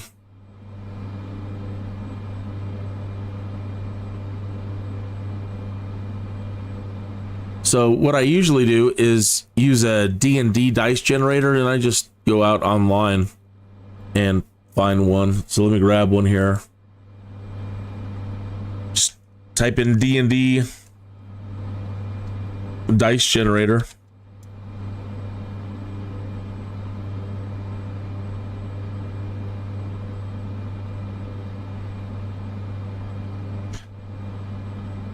You'll see Pierre. Department of Psychiatry has state-of-the-art equipment. Everything is planned for your arrival, and the medical crew will take good care of you.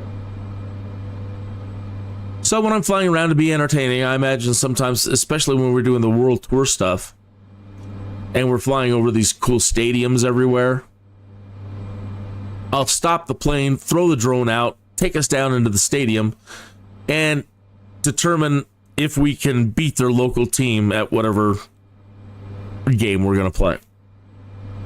Well, it's easy for me to say, yeah, of course we beat them. But what I like doing is grabbing a dice generator and figuring it out. Let the dice decide. So right now, let's say there's a stadium underneath us, and we're going to play a game of football. Nice weather for it. And can I and you, us as a team, and whomever else, can we beat their local team? So let me grab a D20. And we'll say they're just an average team. We're just an average team. So let's say they're a difficulty challenge of 10. So we have to get over a 10 to beat them. If we want to make it harder, we can make it a DC 15. They're really good. So let's go ahead and do that. We'll imagine that this team they're above average. So they're a difficulty class of 15. So we'll need to roll over a 15. And we got a 6. They trounced us.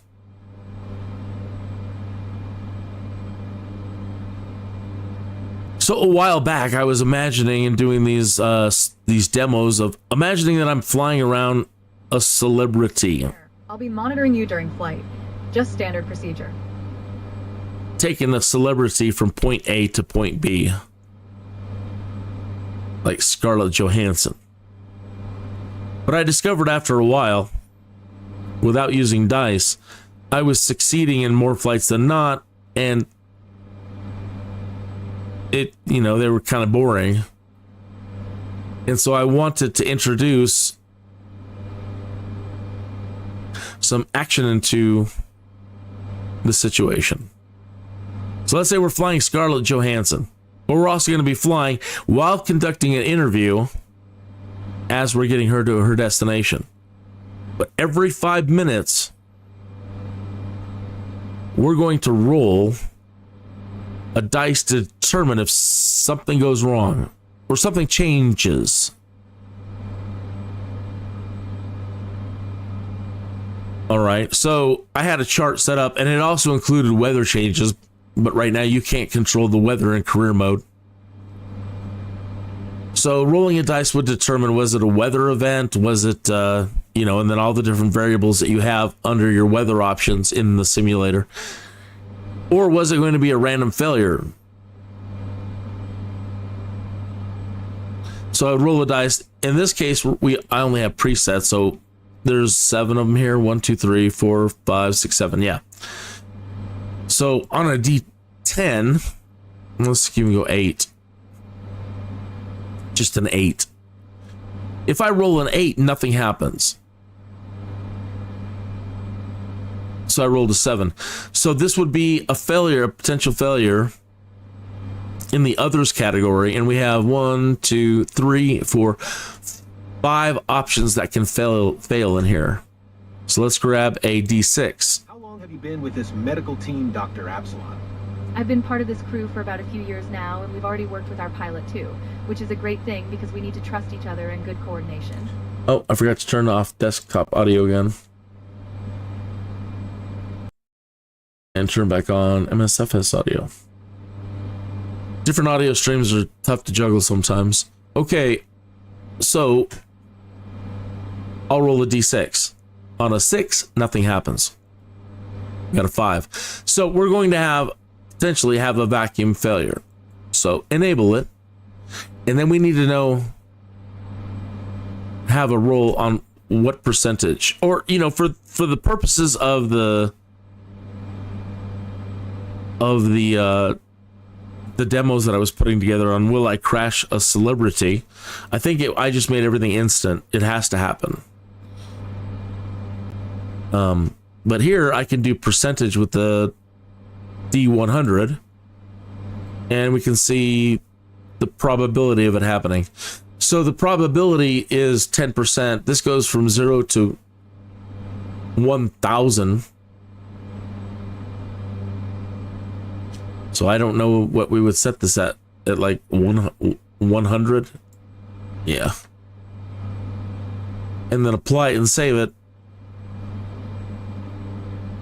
Now, if you come back out here to your presets, you have your settings. Now, these are the things.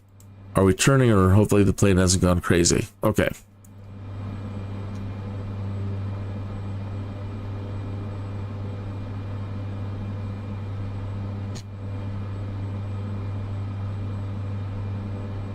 Okay. So, these are the things that can trigger it now. When you're at speed, minimum of 50 knots. Used to be adrenaline rush of this job. Hopefully, you learn to manage it with experience, and it's a part of the job, At speed of minimum 50 knots to a maximum of 100 knots, because I'm flying just general aviation stuff. You can have it fail at a certain altitude, like minimum of 500, maximum 10,000 feet. Time, minimum 1 minute, in this case, maximum 60 minutes. Or you can turn on instant failure. And then hit save. And come back out to overview and then hit start. All right. So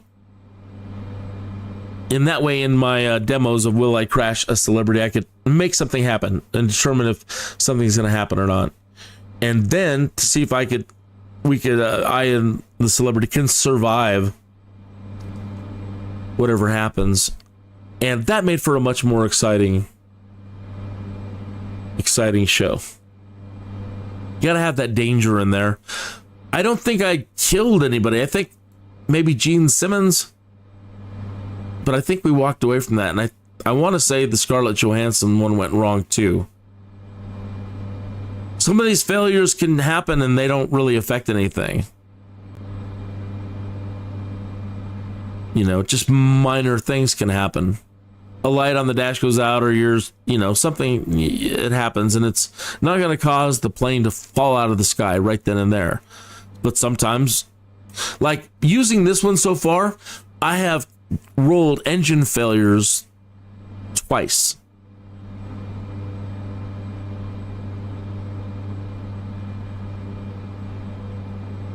Pierre, the hospital is close, and the pilot's making good time. We'll be there before you know it.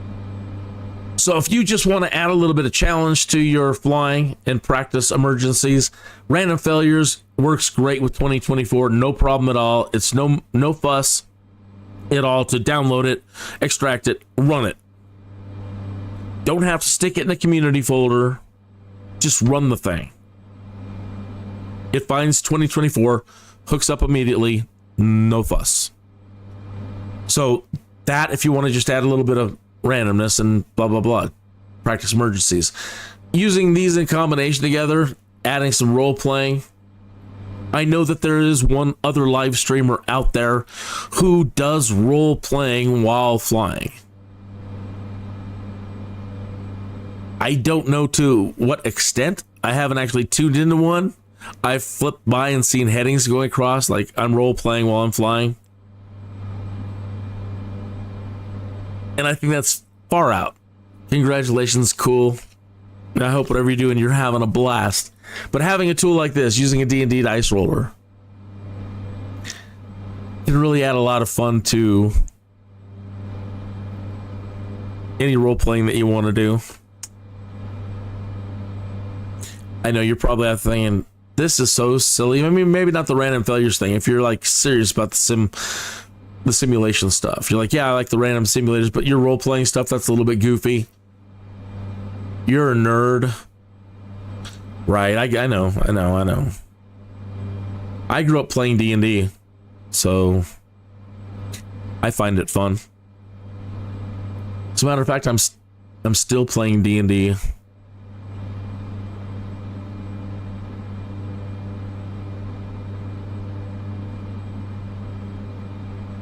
I didn't think I would. Any previous medical conditions for Pierre I should be aware of? I'm just checking to make sure the medical file is up to date. No, nothing I can remember. Good to know. It's already noted in the file. Thanks. You think it's a little late in the game to be asking him that. All right, like today, this is going to be a little bit morbid, though. You know, are they going to be able to help Pierre, or are they going to cause his demise? Right, so I'll leave it at D100 for a percentage. And we got to give Pierre a better than 50% chance. So 75 to 100, they don't end up helping Pierre. And if it's 90 or above, poor Pierre's not going to make it. This is his last flight. Drum roll, please. 28. Good. Pierre, you're in luck, buddy. You are in luck, pal. You survived this one. I don't know about next time, Pierre, but this time, you're good.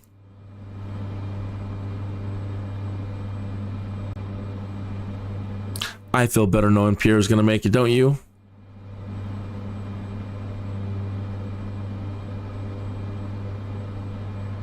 I could still, at this point, to make this live stream much more exciting, go ahead and turn on the random failures and roll something. I did that last week. Didn't really go so well. Don't worry, it's normal.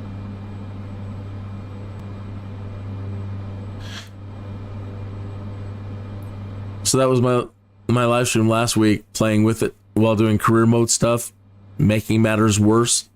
I think I was my own worst enemy. I don't know if I need to roll the dice to help them out, cause me to crash, because I think I ended up crashing myself.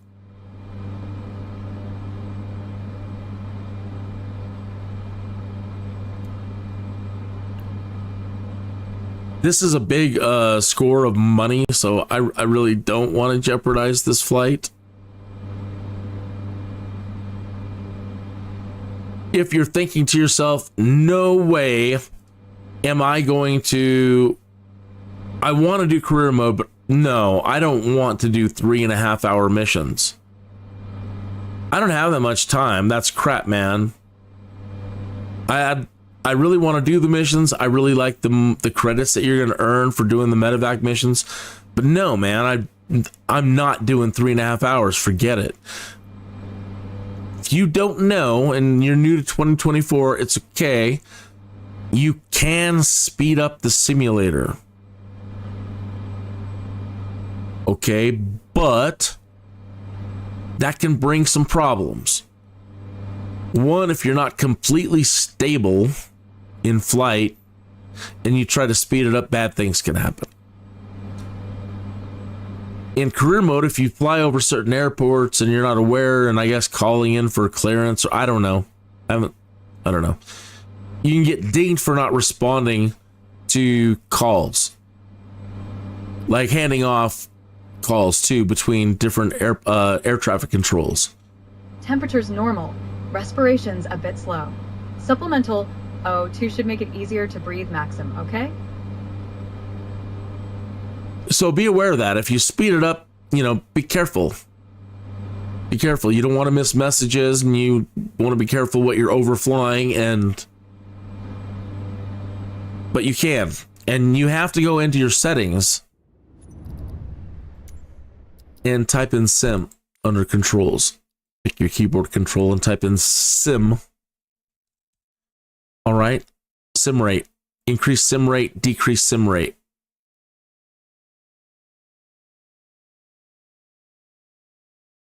Now, so far in career mode, they're not dinging you for using it,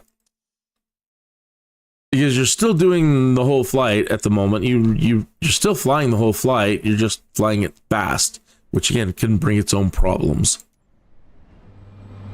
So right now we're pretty stable. I'm not overspeeding. I really am not in a position where I'm going to overspeed at all. And I think we could use a little bit more in altitude. The boxes have moved up on us a little bit, but either way, let me go ahead and speed it up. Okay. And you'll see what I mean by when I start speeding, how we don't have turbulence. If there's turbulence, this thing's going to be all over the place. Maxim, please update Pierre's medical file and send the update to the ground team.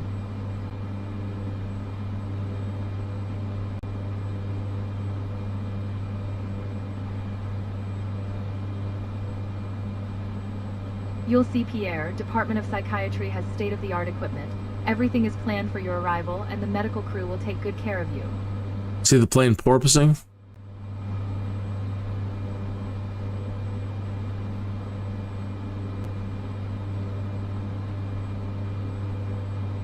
The hardest part is behind us, Pierre. Almost there. All right. So your plane can do funny things when you speed it up.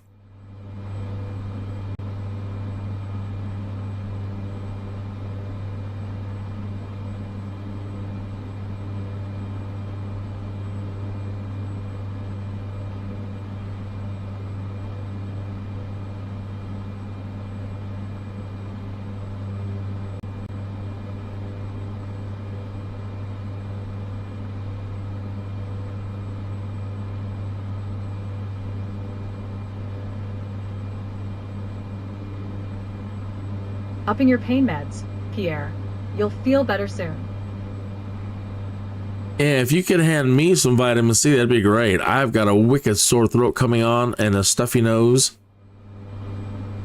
Some little frolicking dirt child gave it to me this weekend, and I know it because they were sneezing and was sad that their nose was getting wiped, and they were all sad, and I understand. But I definitely know where the dang thing came from. Pierre will get a full medical workup at the hospital, so don't worry, Philippe. Thanks for understanding. I never expected this to happen.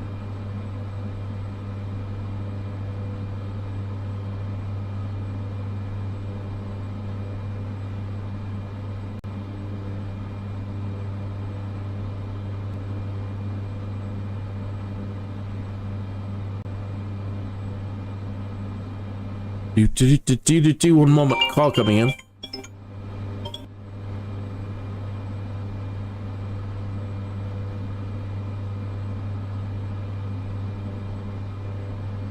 Sorry to bother you.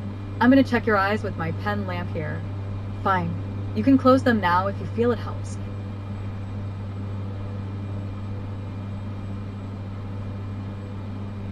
Christine Collin wishing me a happy birthday. Thank you, Chris.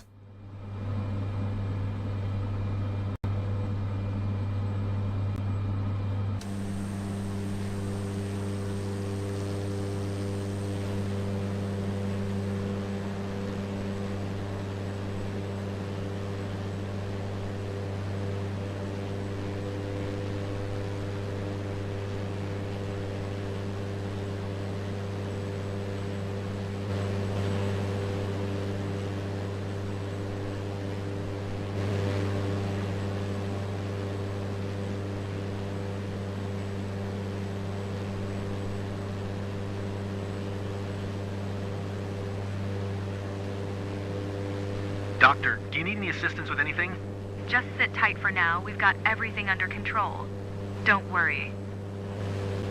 So some of you folks are flying airliners. I'm going back to the topic. I was discussing earlier, or saying earlier, that I really look forward, hopefully, to a future where everybody's more relaxed about their media. And that the AIs can sort it all out, and there's a way to make everybody happy, and that nobody has to stress about playing music while you're live streaming with your friends and enjoying that, playing a movie while you're live streaming. Which brings me to people that do airline flying. When I was doing my airline flying, Pain on a scale of 1 to 10? I need to know if you understand. Please squeeze my hand once for yes, and twice for no. and twice for no. So when I was doing my airline flying and getting as many night hours as I could, flying at night in an airliner isn't the most exciting live stream to do. Not anything for people to see. And there's not a whole lot going on other than what we're doing now. We're just monitoring the autopilot through this cruise. Nothing to do. So, me just constantly talking about something and looking around. Stay strong, Pierre. Changing camera angles from time to time. But, again, at night, there's just nothing to see. And so,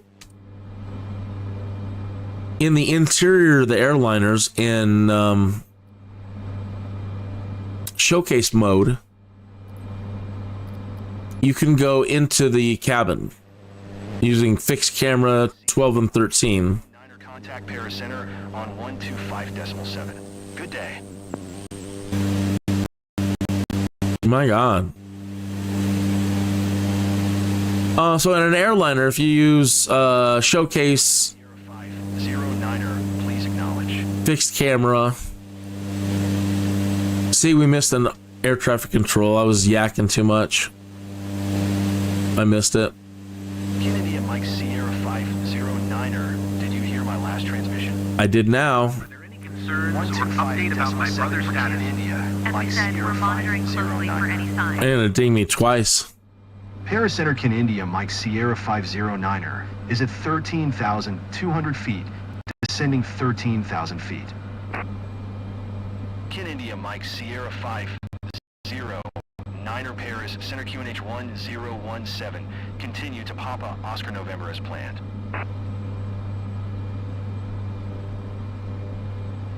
So I would go into, while I'm flying and doing a live stream, I would put the camera view inside the cockpit or inside the cabin compartment as a passenger and put on a movie.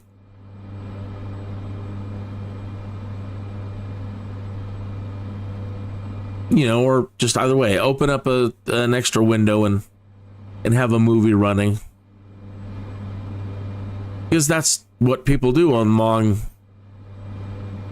dark flights usually. They used to anyway. I don't, now you've got screens and you can watch whatever you want. Not everybody's watching the same film. But that idea, tonight's live stream is a flight and a movie.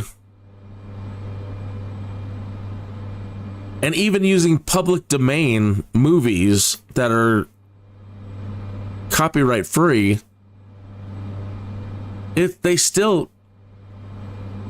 Pierre, I'll be monitoring. They still are flagged. Just standard procedure.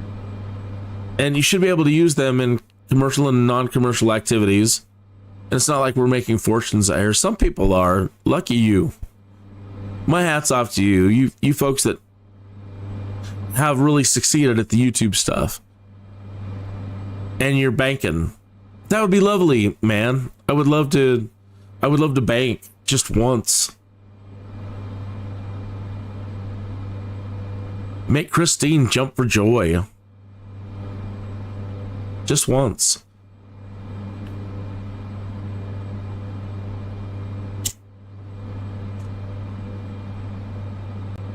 So yeah, it will be nice if there comes a time where we're doing this and I could just play some music, watch some music videos, talk about things, watch a movie, watch other people's videos that other flight training videos.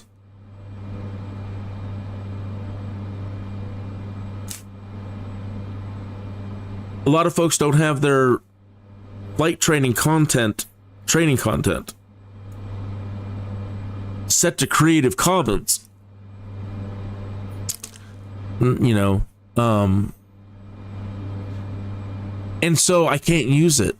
I can't play your videos while I'm live streaming your tutorials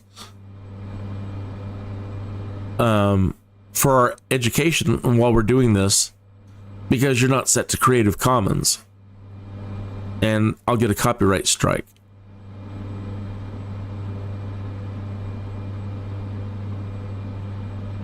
So with certain contents, it's possible if the people that have put it up there set it to Creative Commons. As soon as we're at Department of Psychiatry, the local medical team will take over. Pierre will be in good hands, and you'll get full update there. Don't worry. Okay. Thanks for your patience.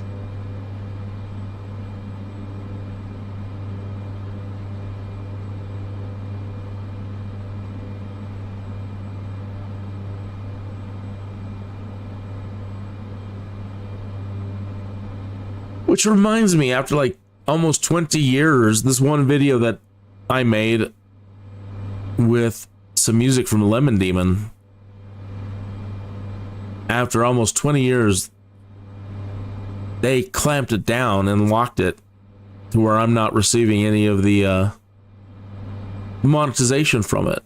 They've taken it all. So I need to contact them and see if they'll be kind and switch to share and share the monetization with me again. It's really unfortunate when people do that. YouTube was supposed to be about collaboration, and then you collaborate with other artists, and then because they're the one that uploaded it, all of a sudden they change all the copyright information on it and lock you out. Be careful out there if you collaborate with other people.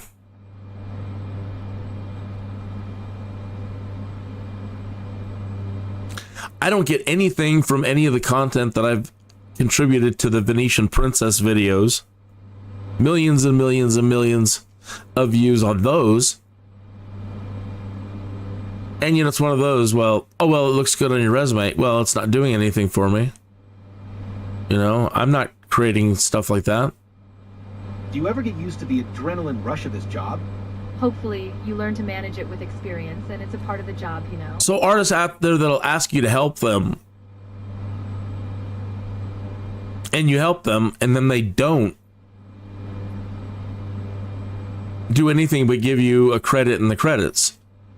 They don't then hit the share option and monetization and share the monetization with you, a percentage.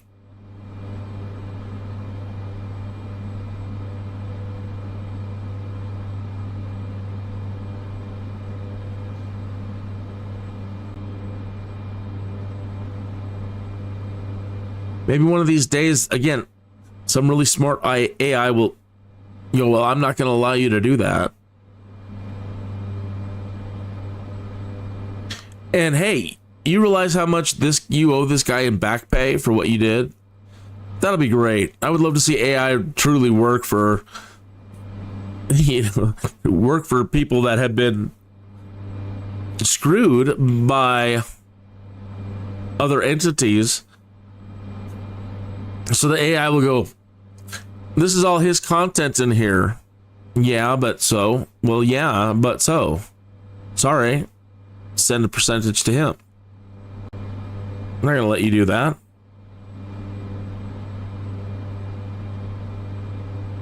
This is clearly his artwork in this video.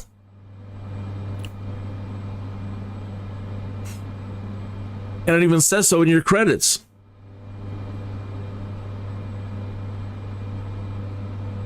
But you have failed to include him as a copyright holder. So that goes on a lot.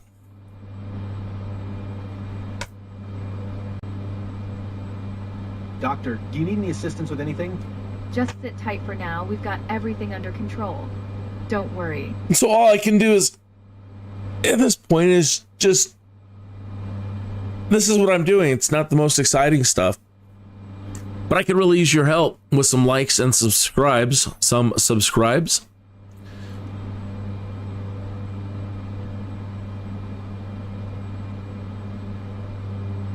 And if you need a follower, just say hello in the chat room. If I'm not subscribed to you, by you saying hi in the chat room, I can easily click on your name and go to channel and subscribe. It makes it so much easier. Let me check the chat room. Hey, I've been missing chat. Yeah, it's my birthday. I think I'll go into Discord for a few minutes. All right, so I can go into the Discord right now since my parents are already asleep. Let me go to Discord. I am in the voice channel. And this is the voice channel for Discord. And hello to Der Aller Echt. I was saying it's this easy, like Der Aller Echt, right? I hope I'm pronouncing that right. Click the name, go to channel. I'm subscribed, but it's that easy. So that's why I need you to say hello in the chat room if I'm not subscribed to you. And while we're here, we might as well see what Henning's been up to. Let's go to his channel. And he's got some new, that's from a month ago. That's the Condor software that he's using for gliding. The rope break stuff that he's been training. I saw this one the other day. Henning's using the Icon. What a fantastic plane to use. Or update about my brother's status. As we said, we're monitoring closely for any signs. So far, we're... And he's very interested in aerobatics. So he's doing a lot of that now on top of the gliding. And then here's his real life gliding stuff. He's actually got the courage to go do it for real.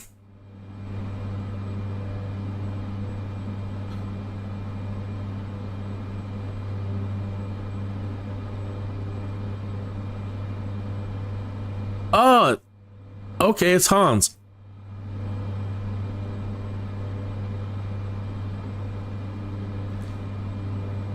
Well, thank you very much. Thank you very much. It's nice celebrating birthdays, but I don't want to get any older. So I think I want to opt out on the birthday thing.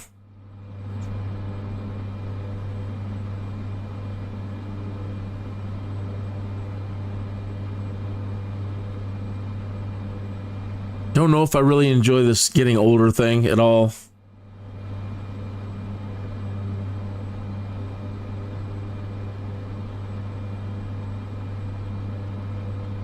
Where's the contract? I want to take a look at that. There's got to be a loophole.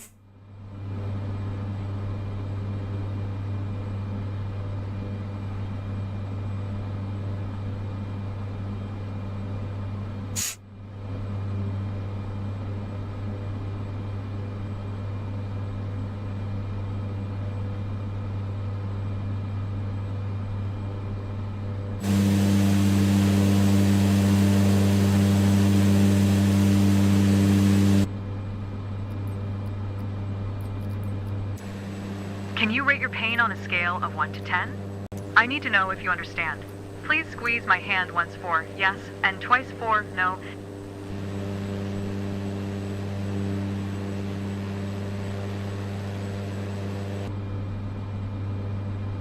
Which one's my drone? There we go.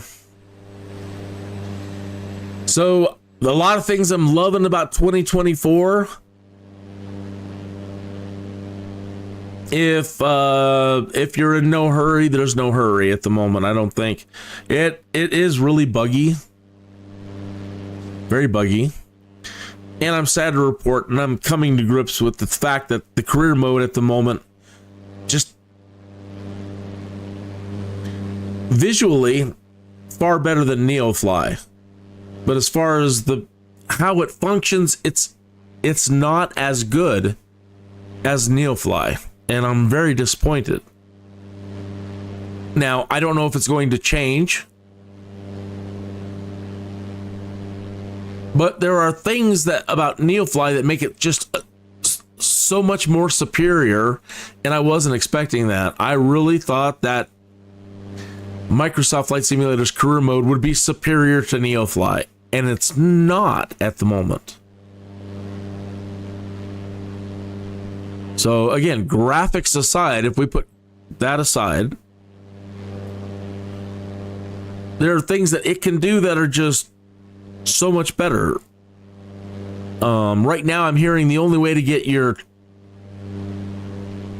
once you start a company and you get pilots, you don't assign them jobs. You just set it to on or off, and then they decide if they're going to fly or not. I don't know. That seems awful buggy at the moment. People are having a lot of problems with company mode. Maxim, what will happen when we land? As soon as we're at Department of Psychiatry, the local medical team will take over. Pierre will be in good hands, and you'll get full update there. Don't worry. Okay. Thanks for your patience. I don't think you have to have insurance, but you should have insurance. But insurance is very expensive, and maintenance and repairs and other costs, that's all part of NEOFLY too. Everything is very expensive. NEOFLY has markets. So right now, like, these missions are just like to limited places around the world. Where in NEOFLY, the whole world, you can fly to every airport. And every airport has a market, and there is an economy. And so you can play the market. You can buy goods low at some place and go sell them high at another place. So there's many ways to approach it. You can also, in NEOFLY, pretty much use any plane that you want to use. Right now, the way they've got it, and I can't say if this is going to change, but right now, I can't use the Skyvan. And that's the reason why I bought the Skyvan. I bought the Skyvan because it is superior to the Caravan in every way for cargo. But it's not an airliner. I mean, it's a low-level plane that you can use to make a lot of money doing cargo. But I can't use it at the moment. So I'm bummed about that.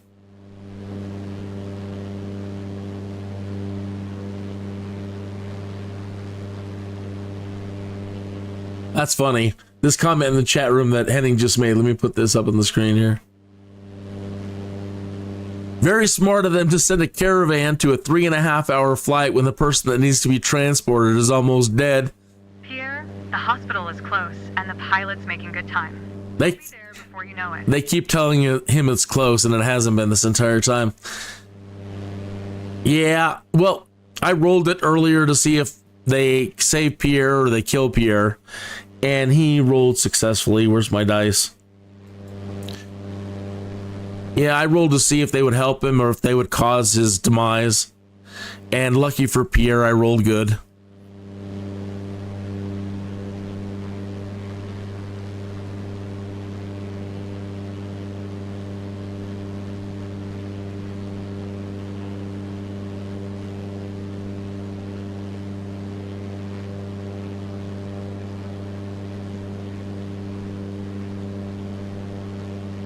Finally, going into December, there's going to be an update and a patch this week sometime.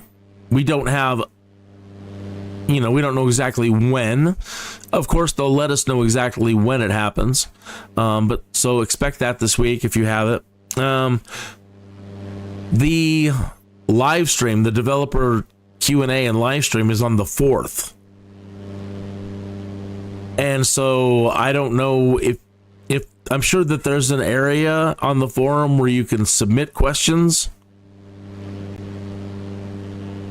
And there's a potential that you could get your questions answered while in the live stream. Jane will occasionally read questions from the community there. Either way, I think that everybody should tune in to the live stream on the 4th.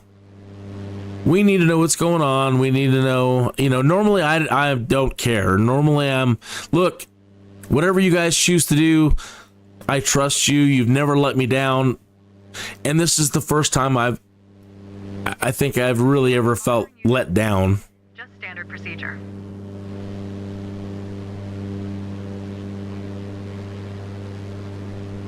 As a simulator, it's fantastic. It's great.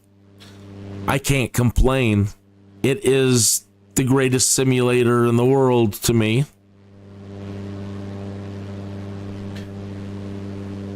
But this career mode it's very, very poor.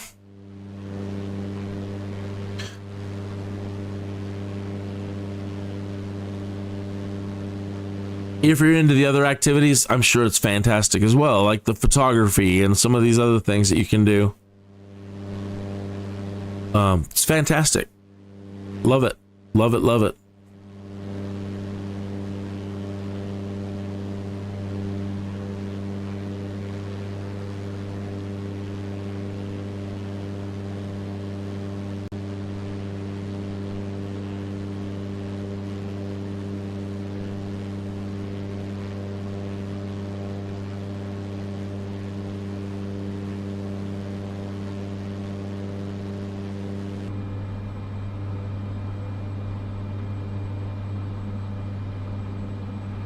Gonna speed up the sim again. So you don't get penalized if you speed up the sim rate in career mode at the moment.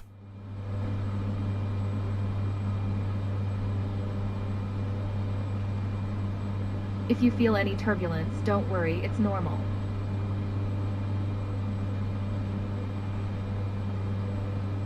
Oh, your rope tow was just a random thing. That's interesting. Well, it keeps you on your toes. That's good.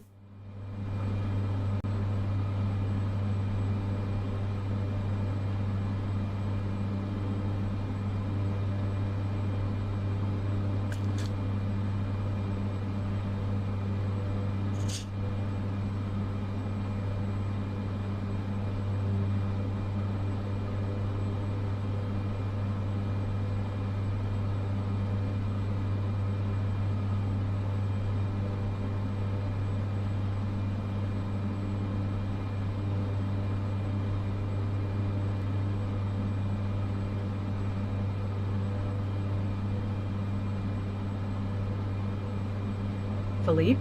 Any previous medical conditions for Pierre I should be aware of? I'm just checking to make sure the medical file is up to date. No, nothing I can remember. Good to know. It's already noted in the file. Thanks.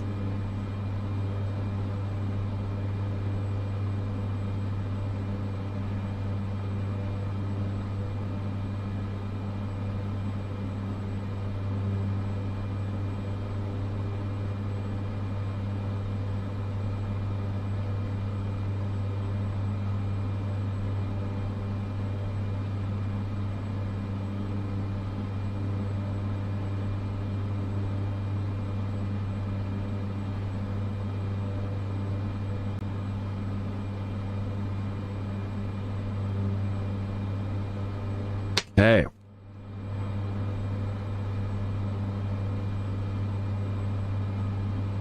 Some friends forced you to play War Thunder. You'll see Pierre. Department of Psychiatry has state-of-the-art equipment. That's cool. No, I haven't. That's cool. Christine asked me the other day. She saw War Thunder. We were watching some videos together, and a War Thunder commercial came on. And she says, I am so surprised that you're not playing that.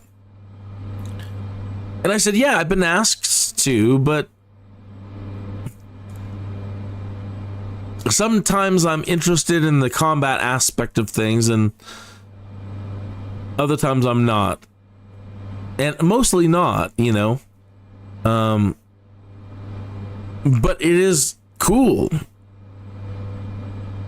I think it's amazing. I watch the commercials and I'm like, yeah, I should have it loaded up and I should be in there flying around, but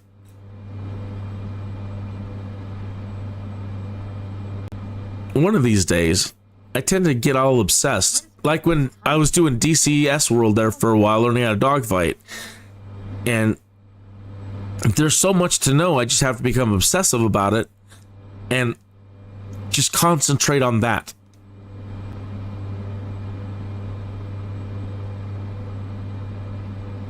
That was actually a lot of fun. DCS World was great. It still is.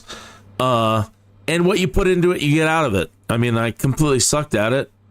And then that, you know, spent some time watching videos on dogfighting training. So, you know, the simulator will only take you so far, and their training missions are only going to take you so far. And so having to spend a whole bunch of time watching flight training videos for air combat, for dogfighting. Fantastic stuff. Just, you know, and I just scratched the surface. But it does pay off. That made all the difference in the world. For about a few years now, and we've already worked with our pilot too, which is a great thing because we need to trust each other and good coordination. So I couldn't really get past the dogfighting stuff. I kept trying and trying and trying.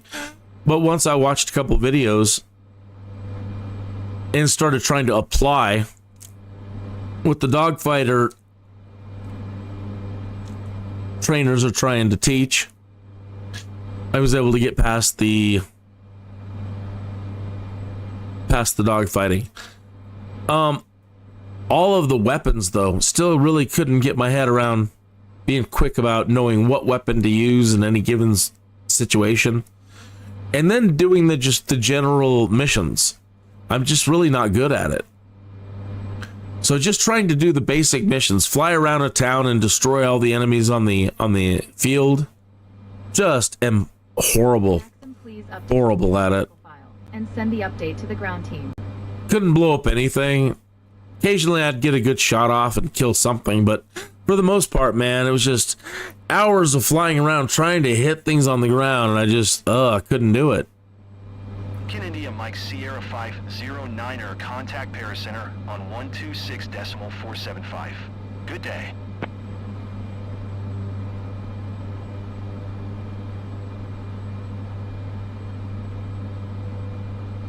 Kin India Mike Sierra 509er, did you hear my last transmission? No, I missed the message.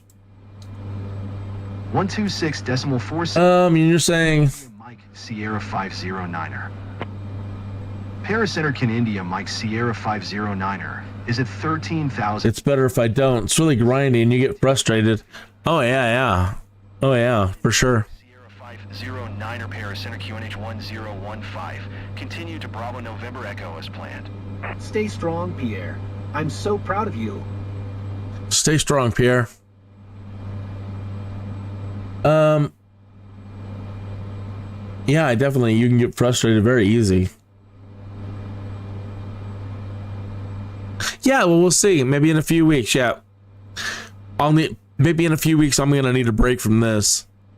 And yeah, maybe we'll spend some time doing DCS World or checking out War Thunder.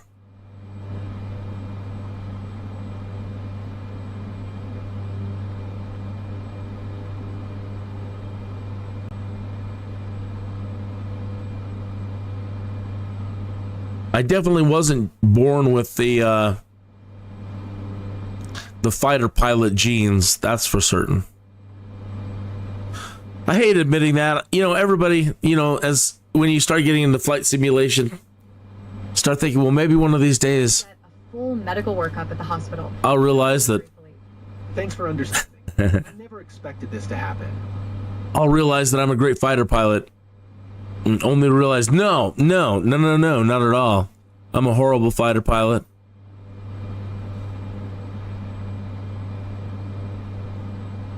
I know I can be trained, but man, it's going to take a long time.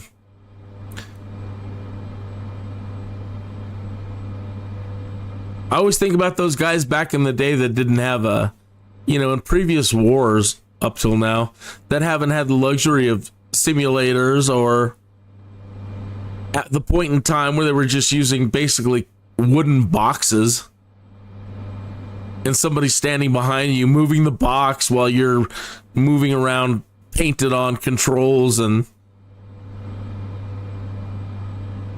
literally that's how there's your first simulators. Sorry to bother you. I'm gonna check your eyes with my pen lamp here. Fine. You can close them now if you feel it helps.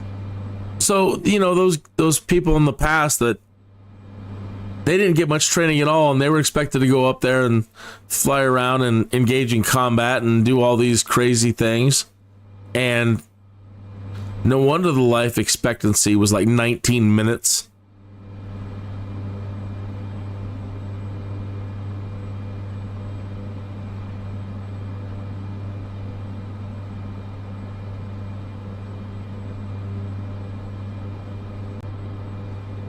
I guess that's what makes those people that managed to live more than 19 minutes truly, truly impressive back then.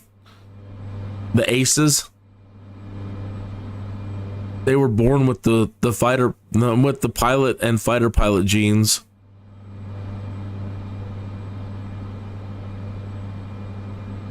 Temperature's normal. Respiration's a bit slow. Supplemental O2 should make it easier to breathe, Maxim, okay?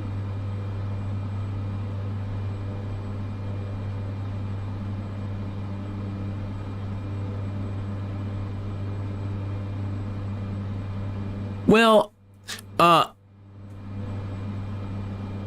it's the worst plane you've ever flown in a sim. I wouldn't know. I haven't flown others as far as those kind of, combat planes are concerned. I don't know how well it would run on this new machine. I expect it's going to run fantastic, so I can't complain about the machine being the problem. I think it's just all the different weapon types at the moment.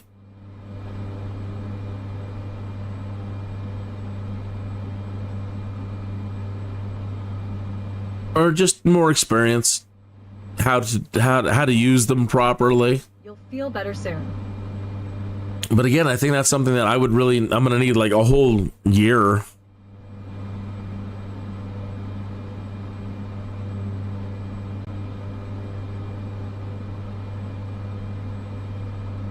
It's going to take the rest of my life, man, to become good at that. Oh, I did unlock the aerial firefighting. I have to take the scoop test. So I'll do that tonight. For today's live show, we're doing this medevac flight. Not much to it. Unless something happens. On the first one that you train with, they do a reroute. Oh, that was a spoiler. I'm sorry about that. I'm sorry. I should have announced that first. If you don't want to hear any more about what your very first medical flight might be like, go ahead and move ahead a couple of minutes in the live stream on a replay. Do you need any assistance with anything? Just sit tight. But when you finally open the ability to do your first medevac flight, they send you off from Chevalier or whatever it's called in France, that airport that's right on the side of the mountain. It's about 45 degrees, real short, and it's a landing challenge.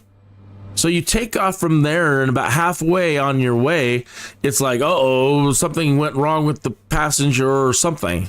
Air traffic control is talking over the damn doctor, and I couldn't make out heads or tails. All I know is that the plane had to turn around then and go back to where we came from, and you've got to land on that runway. That's a landing challenge. Again, the runway is like 45 degrees, on the side of a mountain. So you've got to, there's no way you can come in straight. It is really, really hard. And then because of the angles that they want you to hit, it puts you in a position where you could endanger the passenger by pitching up too far. So Your first medevac mission, I think, is a horrible situation all the way around. You might enjoy it. I didn't. Anyway, so today's show we'll do this, and tonight I'll do another live stream, and I'll do the firefighter scoop certification. I looked to see if there was something in the training lessons that teaches you firefighter training, and I'll look again after this show to see if there's any way I can train it first.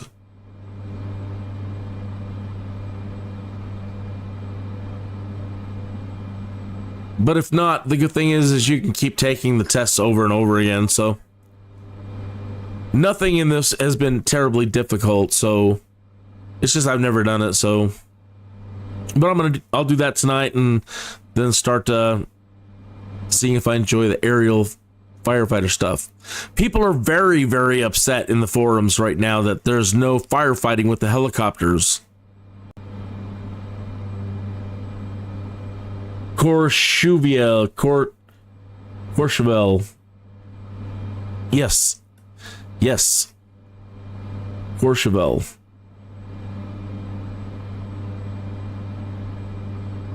The training for the firefighter endorsement. That's what I'm going to look for.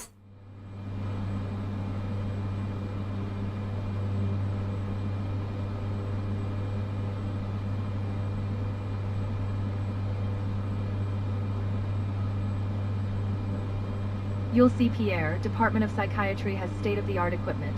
Everything is planned for your arrival, and the medical crew will take good care of you. So I don't know if the firefighting training is, when you go back to the main menu and you go under activities in the training lessons, I was looking through there and I didn't see it right away, but it was a last minute thing. So I didn't really take the time to look through every single one to see if there is something to train with for that one. If so, great. If not, cool. I'll still figure it out.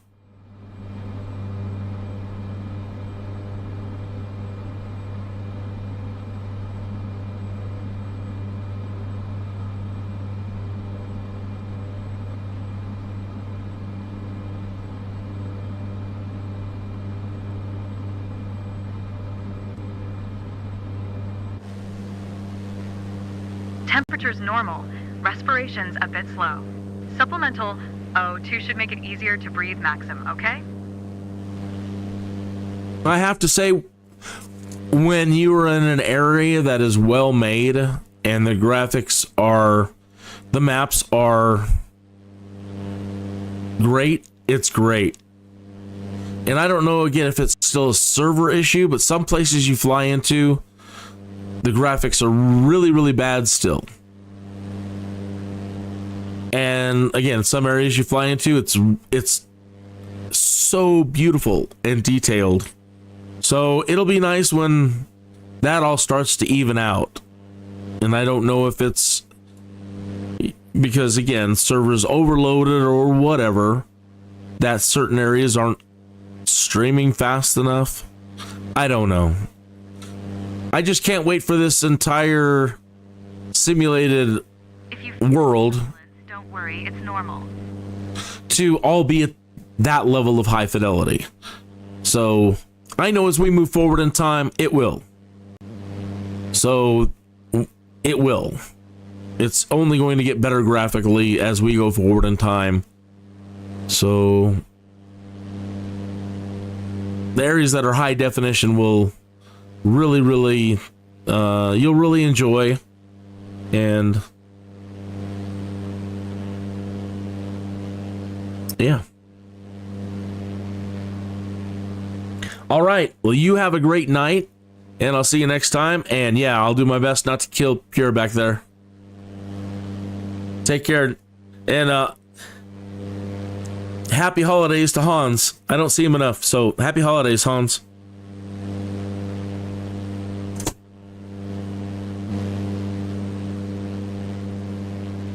Maxim, please update Pierre's medical files and send the update to the ground team.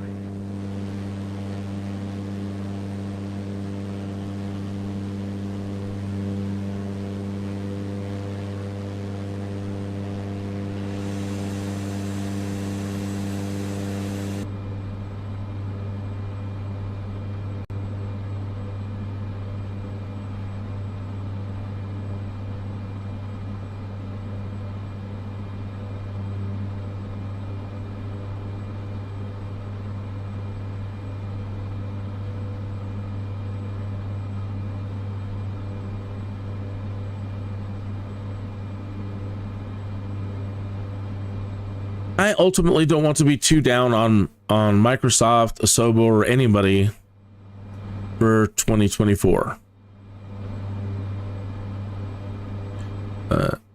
If it didn't have a career mode, and that's the only thing that I'm currently 1 to 10? judging. Know if you understand. Please squeeze my hand once for yes and twice for no. As with the 2020, 509er contact London. Going to 118.475. Kin India, Mike Sierra 509er. you know, there was still NEOFLY and other ways to do. Center Kin India, Mike Sierra 509er, 13,200 feet. Kin India, Mike Sierra 509er, London, Center QNH 1012. Continue to Elm as planned. I need to watch a video about that. Let me pause right there. I was talking about this earlier, but I want to mention it again. Okay, I can't adjust my altimeter because I don't know what the QNH conversion is. And the tool that they provide online at the moment, I can't exactly figure it out. So I need to watch some videos on how to do a conversion. So normally I'm very, you know, I want to do it right. So getting my barometer set right. So be aware of that. If you know how and know what I'm supposed to adjust to based on. So they're giving me a QNH of 1012.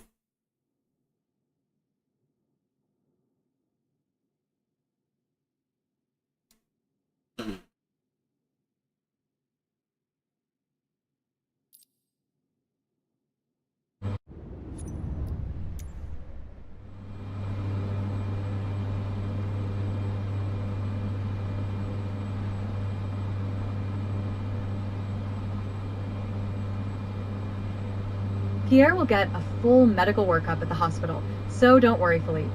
Thanks for understanding. I never expected this to happen. I think I know what's going on back there. Pierre also has extremely short-term memory. And so he's not realizing that they're asking him the same things over and over again. They've got him in a loop.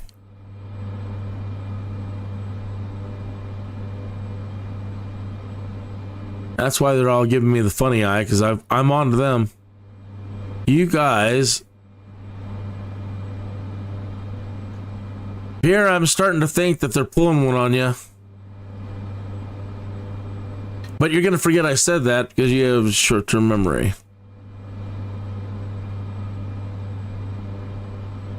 Oh well. Maxim, what will happen when we land? As soon as we're at Department of Psychiatry, the local medical team will take over. Pierre will be in good hands, and you'll get full update there. Don't worry. Okay. Thanks for your patience. Yeah, so Pierre hears that, and every time he hears it, he thinks he's hearing it for the first time, and none the wiser.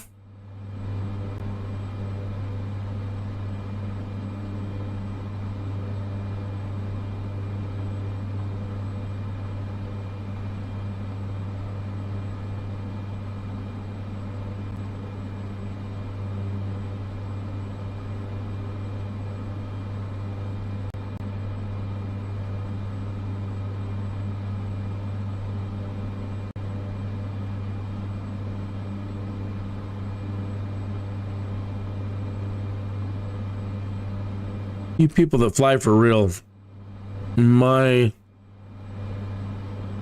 Concerns or update about my brother's status? As we said, we're monitoring closely for any signs. So far, we're pretty confident. Here's thinking, my brother's great. Here's. You people that fly for real, my virtual hat is, you know, it's just off to you.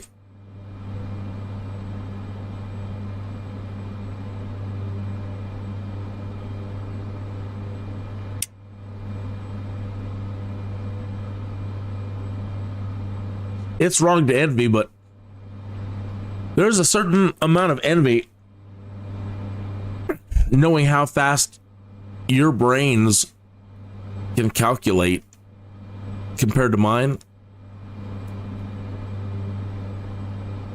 Your ability to learn so much faster and get it and do it. The hospital is close. And then Pilot's making good time. having the gene. Before you know it.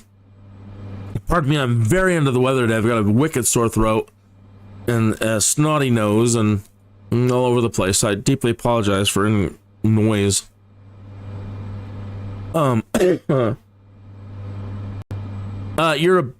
You're also envying your DNA that allows you to not only do those other great things, but not necessarily to be fearless, but trusting and knowing and believing in your abilities so much that you even do it, and that you would take on the responsibility of people's lives doing it.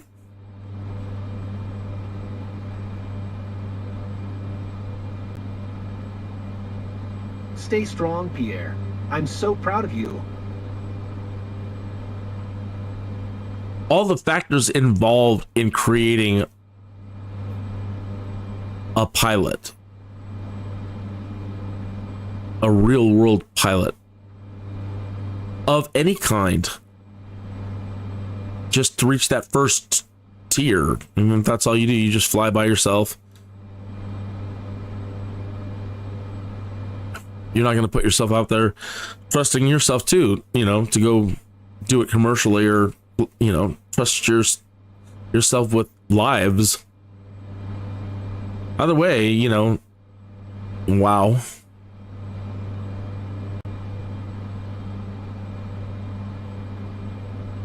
Because I love doing this. I really enjoy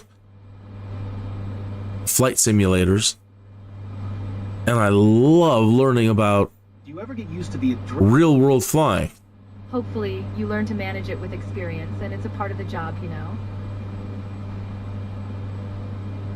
But the idea of doing it for real really doesn't appeal to me. There's no itch or burning desire to go get those licenses at all.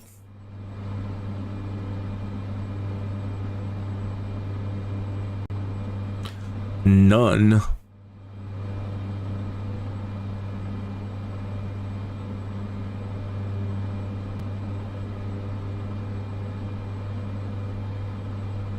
The level of danger that I experience in this thing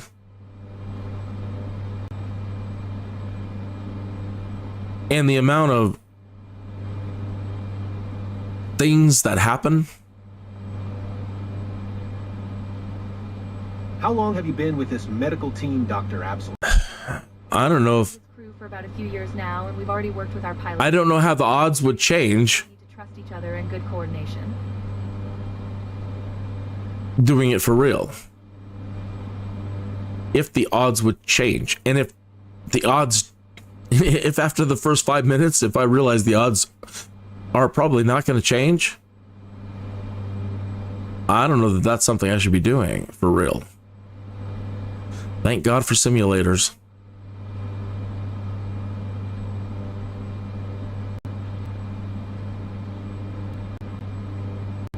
So early on, 24/7 running in the background, or I'm watching it actively, or even when I'm sleeping, flight training videos are on, and especially the ones that deal with the requirements you need to get your licenses. What are they going to test you on? I'll be monitoring you during flight. Just standard procedure.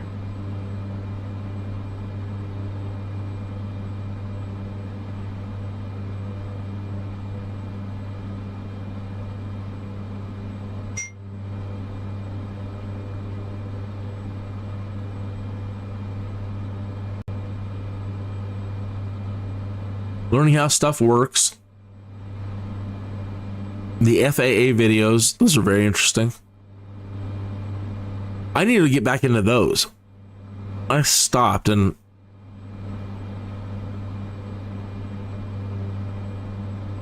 that stuff alone also makes me awe real world people that do it for real in the real world. But just the things you need to know, the rules you have to follow. I'm gonna check your eyes with my pen lamp here. Fine. You can close them now if you feel it helps.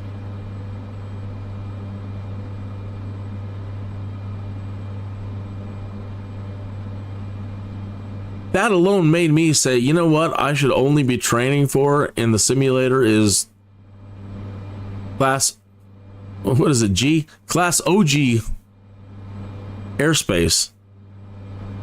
Because beyond Class G airspace, which I think should be much higher, I think it's rude, considering how much space you have above, that you limit Class G, because it, you know, in 2 seconds you can be above, and I don't know how much leeway there is when trying to fly Class G, but you know, you don't even give people enough room to really do Conditions for Pierre I should be aware of. to practice I'm just checking to make stalls and is up to date. everything else. No, nothing I can remember. Good to know. It's already noted in the file. Thanks. Well, yeah, just consigning yourself that I don't want to mess with air traffic control. I don't want to mess with you. I don't want to all this is crap, man. This is just too much BS. So you only get to fly like 1,200 feet AGL.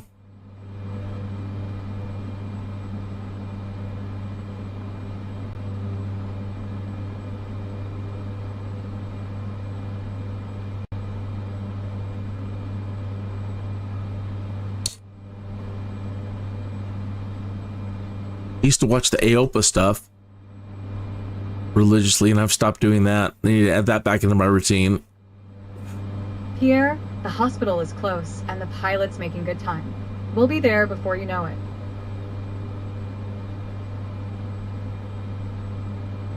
That really inspired me to learn how to enjoy slow flying. I thought, I want to go faster and faster.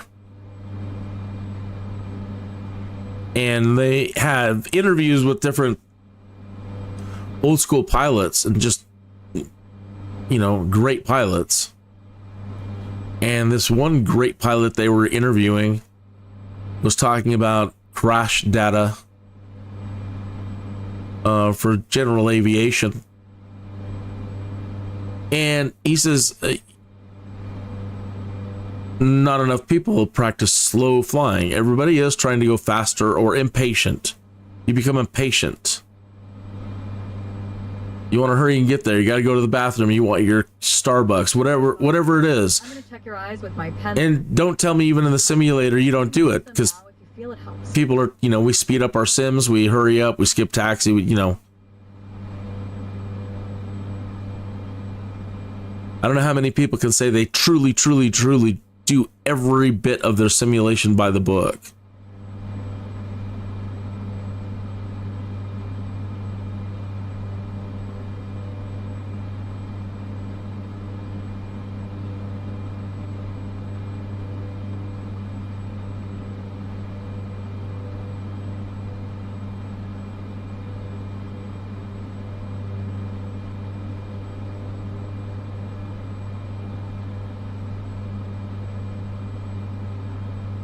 A little after the top of the hour here.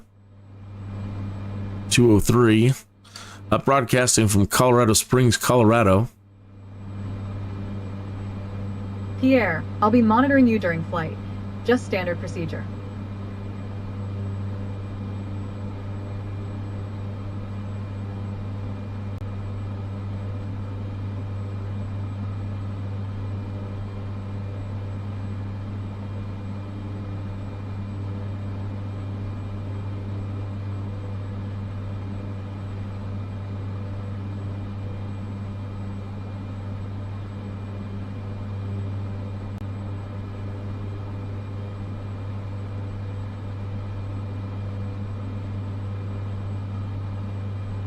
as somebody who really wants to learn, there's so many things I see in videos, training videos, that they have if they can put these boxes in the sky,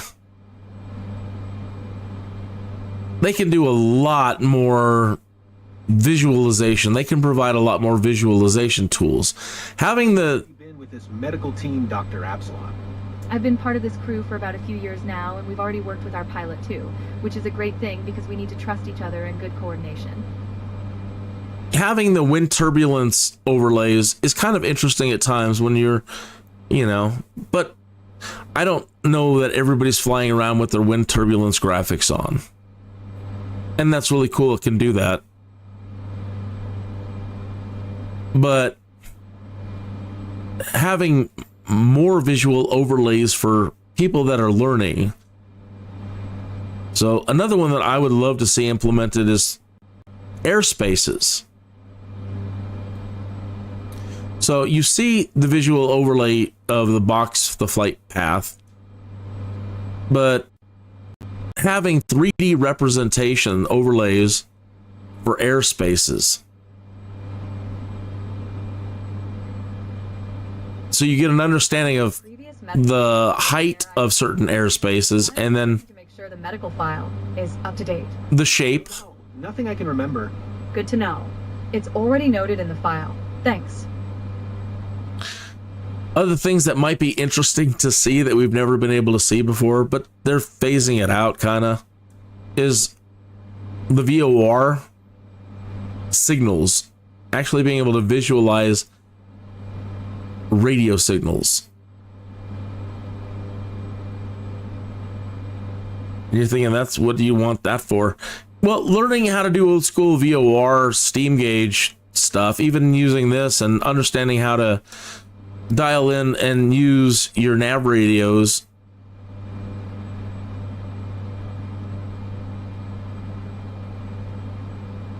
Any sort of visual aid for you to understand not just how to find a radio and get to it, how to change radials and become a master of the radial, using two VORs in conjunction to learn how to triangulate. And so being able to see those things and using these visual overlays in ways that maybe they hadn't, that we haven't thought of, to help people understand these concepts. I suppose even seeing just GPS routes, but what about seeing Victor Airways? The airways in general, not just Victors, but that's the term that's what I understand at the start. That's what I understood at the start to mean highways in the skies. When people would say Victors,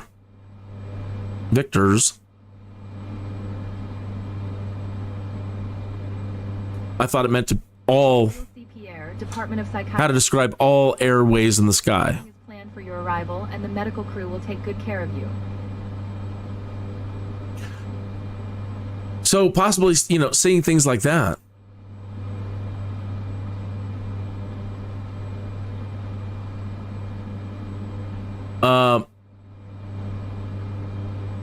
Wildly more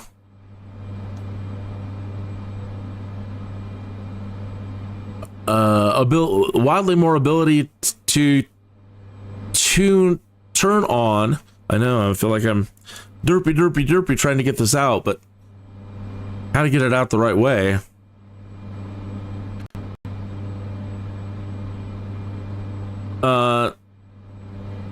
So imagine using Bing Maps, right? And it overlays everything that you can display in Bing Maps onto the Do you ever get used to the world map. Hopefully, you. So if you need and it's a part to know where is the nearest airport, right? In Bing Maps, you hit nearest airports and it highlights all the nearest airports.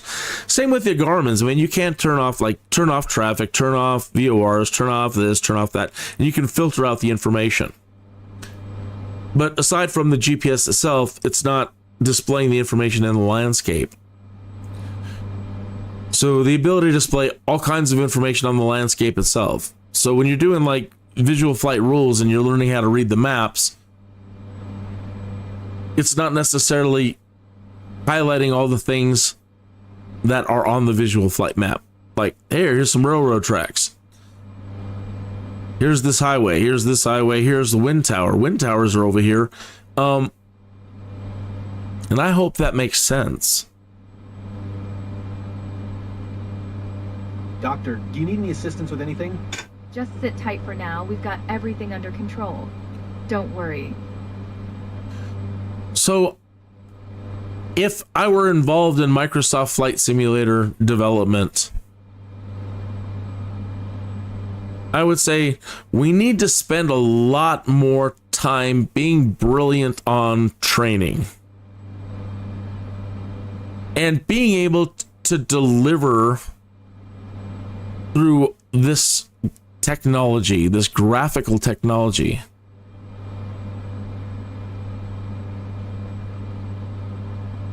The greatest ways to teach all this stuff.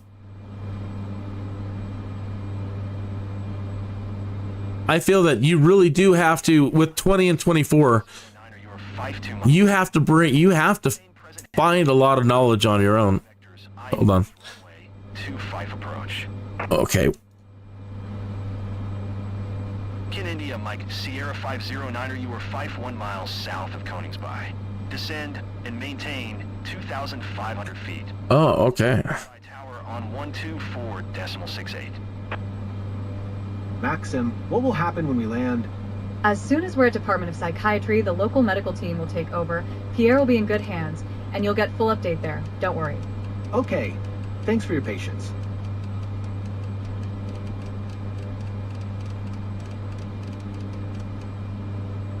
Oops.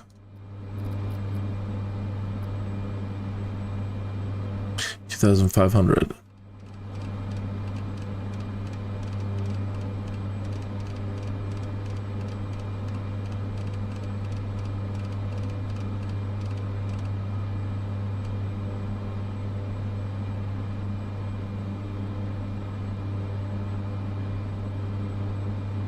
Light level change.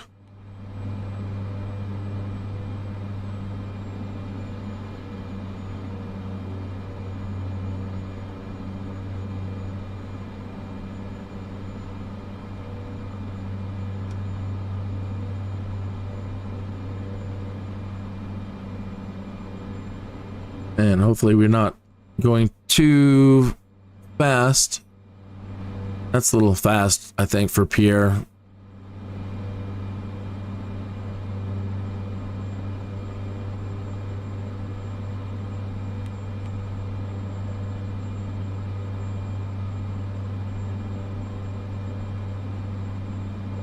That's more subtle. I better just control it.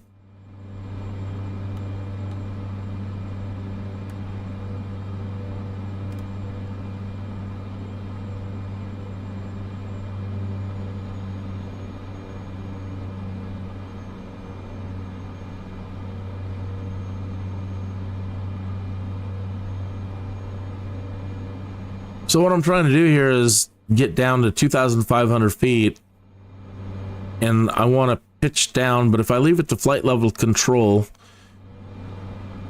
it tries to maximize the best descent rate, so it'll go beyond, let's say, -500. It could go for a few seconds. Either way, it's not holding a steady downward descent. So by using vertical speed, at least I can kind of control it.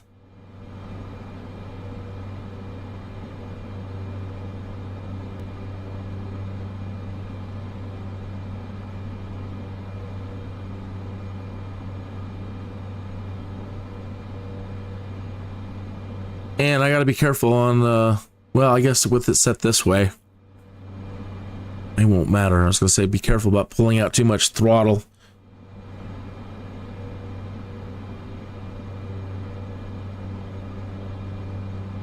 That is moot.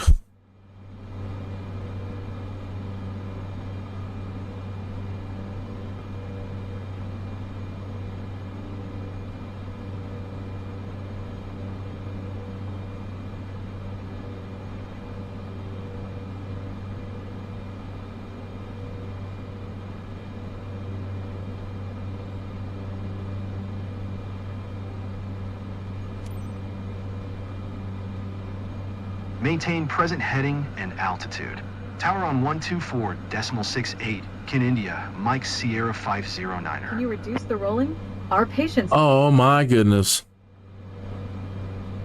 We just screwed up.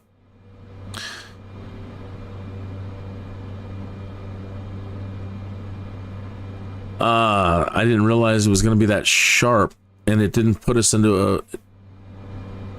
I don't think it put us into the proper...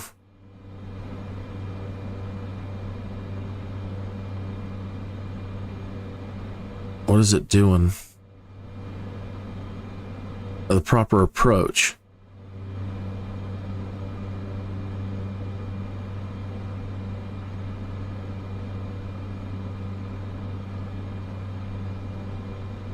Oh, crap. Koningsby Tower, Kin India, Mike Sierra 509er, 45 miles south inbound, ILS runway 25 approach. Kin India, Mike Sierra 509er, Koningsby Tower. QNH 1010, cleared ILS runway 25 approach.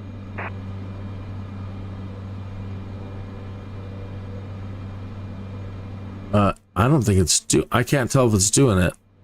If it's got us... Ugh. I should have paid more attention to pulling up charts and doing things by the books.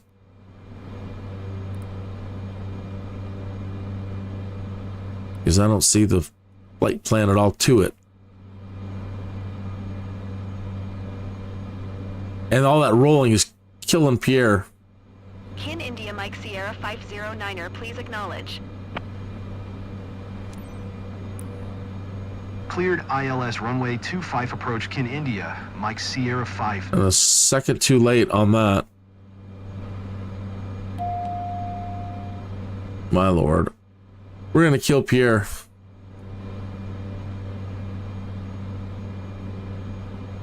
Oh, that's a bummer. We're gonna take a... I bet we're gonna take a huge hit to reputation for that mistake there.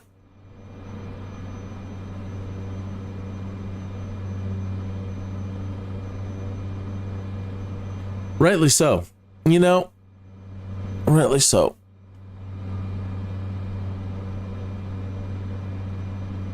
Still at 11,000 feet.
So somewhere at like top of descent,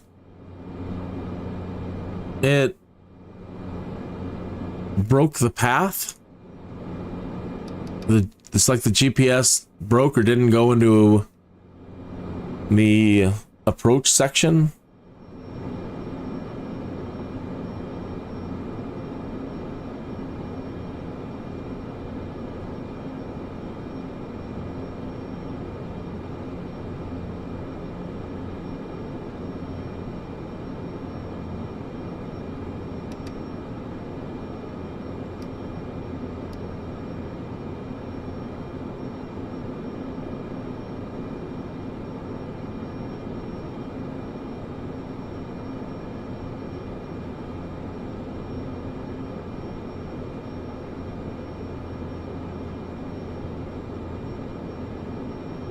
So what I'm trying to now is get us down to 2,500 feet. Still up pretty high.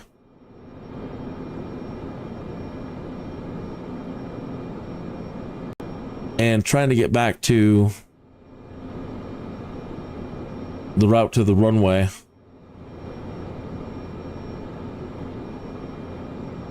And it is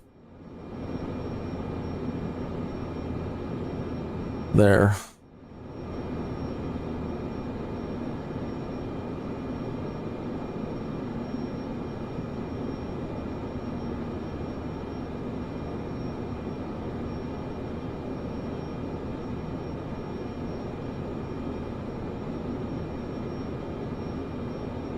And it was supposed to be an ILS landing too. We're cleared for ILS.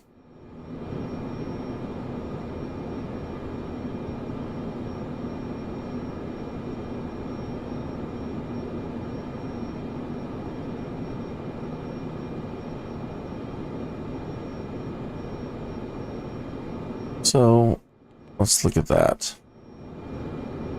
Only 25.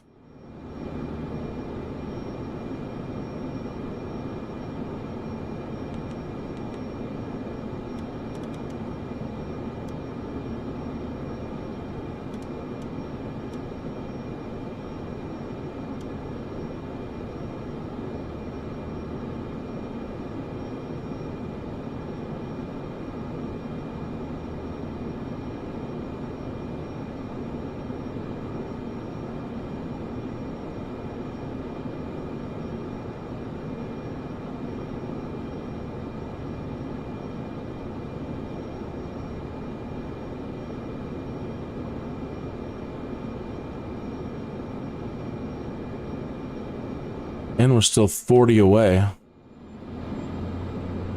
Just from that.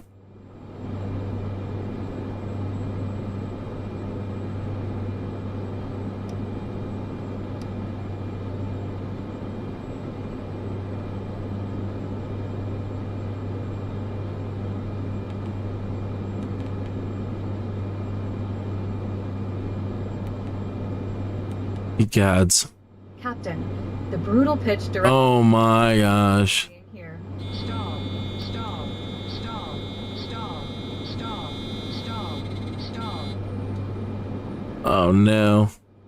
So I turned on the autopilot without setting Alt first. That was a mistake.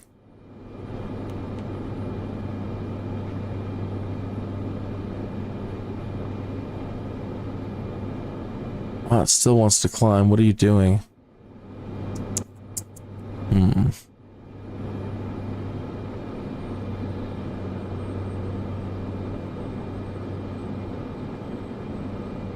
Come on.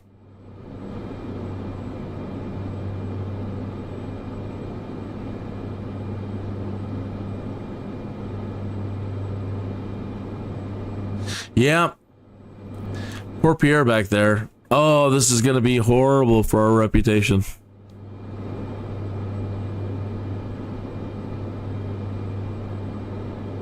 I say our. Mine. Forgive me. Trying to include you in this. Can't do that. This is all on me and my own stupidity.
All right, well, with any luck,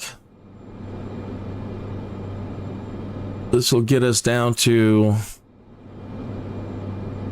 entry level, and we can connect with that ILS. We can do an ILS.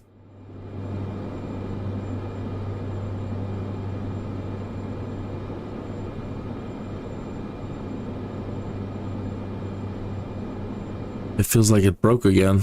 We're not on it. No, we're not. Nope, nope, no, we're not. Oh, this is gonna...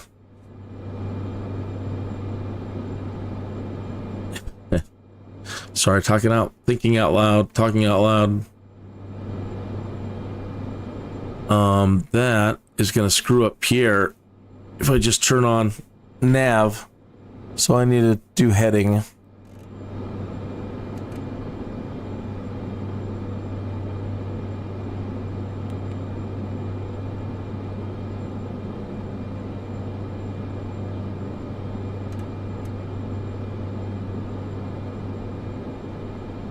Even that roll, too much. Oh my gosh.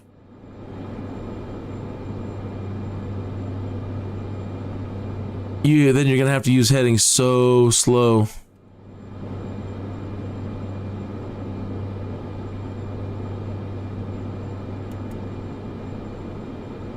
Okay, nav.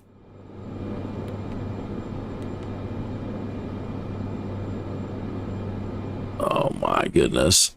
Look at that roll. Oh, Pierre, I'm sorry. It's the damn computer, Pierre. It's autopilot. Even with yaw damper on and bank mode,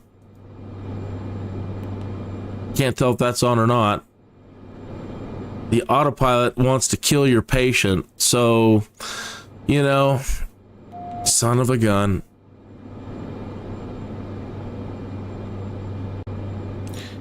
Autopilot wasn't built for, say, pure mode, I guess.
So if you're just tuning in, the first half of the flight, great, uneventful, and the cruise, fine. It's trying to get this last leg here where I've had some problems, and I'm sure I'm going to take a huge hit to the reputation. And quickly coming to the conclusion that maybe on some of these MEDIVAC flights from here forward, when I get to the area top, or get to area where it's the descent, pay more attention to the GPS, make sure it's not doing any wicked turns on you, and probably just turn it off when you're coming in through the last stretch. Maybe you'll have more luck than I am using autopilot, but right now, just trying to have it hold a heading or get to the GPS line. It's been kind of a pain in the butt. its movements are too severe.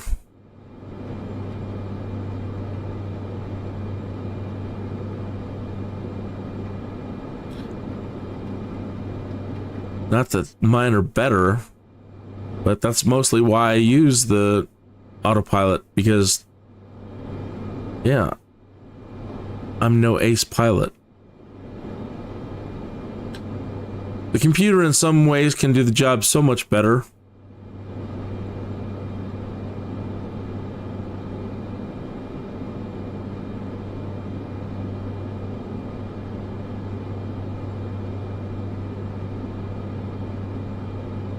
So I'm trying to crab over without doing too much of a roll, using full rudder deflection to try to slide myself over.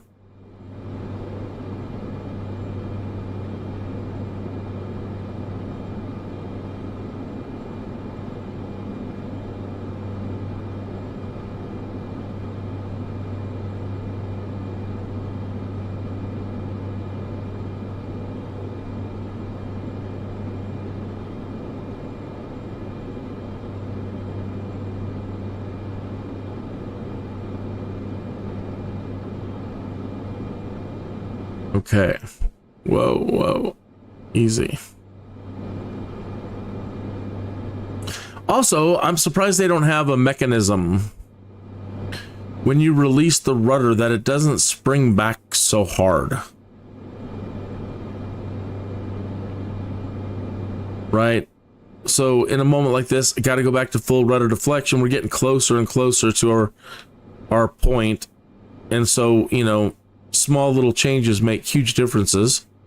So now we're off the beam again. So going back to full rudder deflection to try to just slide over, grab over.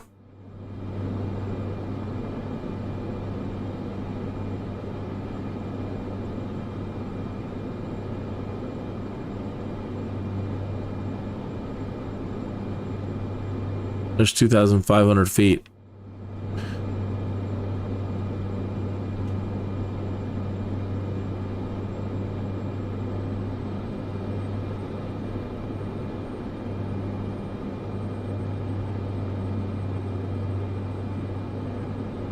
My goodness.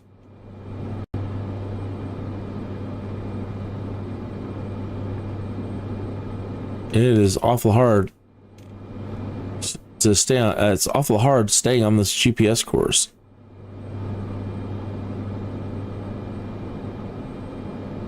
So again, when you let go, at least in this case, when you let go of the sidewinder for your rudder, it just snaps back so hard and adds wicked instability for a moment.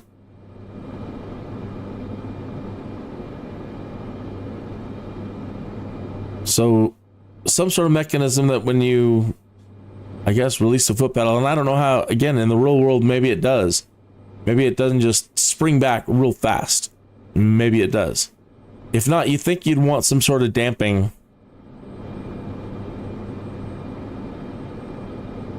Like a hydraulic that just kind of eases it back into place.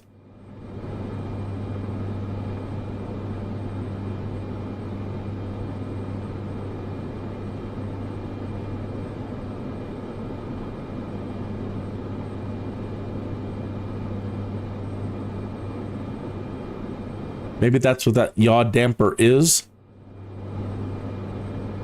And maybe it only works during autopilot being on.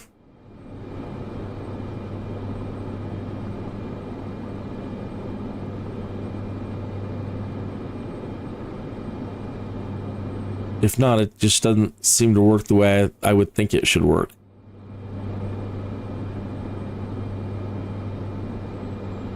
And we've climbed again. Great.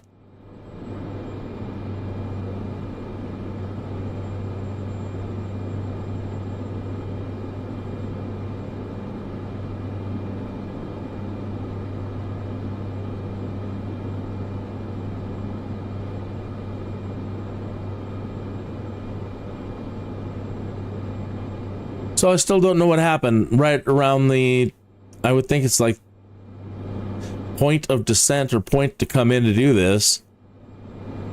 When it was when we were acknowledging our ILS landing, the autopilot had us going west,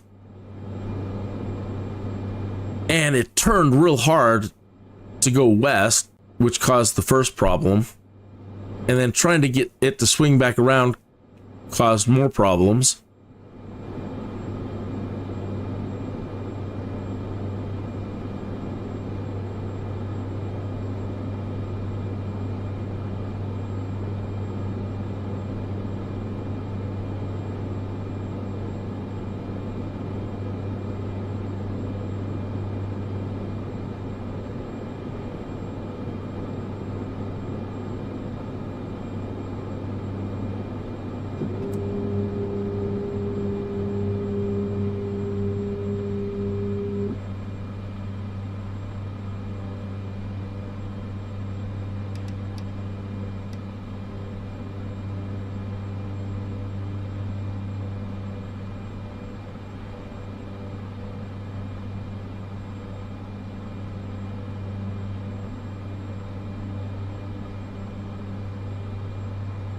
I am not using HDR.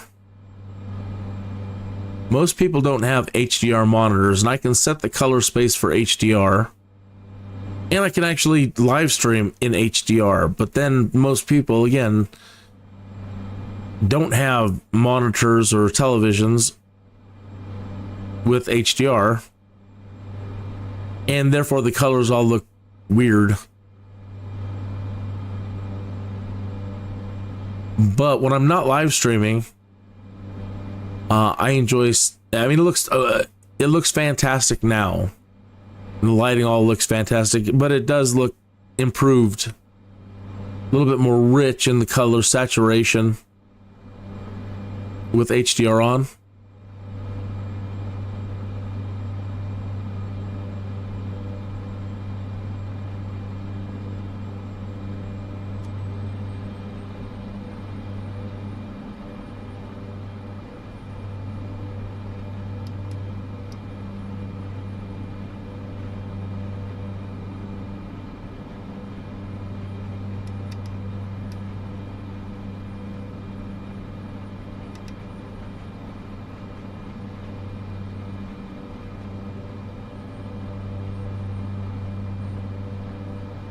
So yeah, I'm predicting wicked low marks on this one.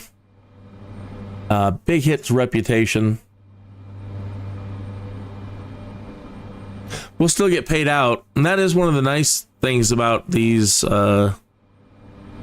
medic flights is the payout.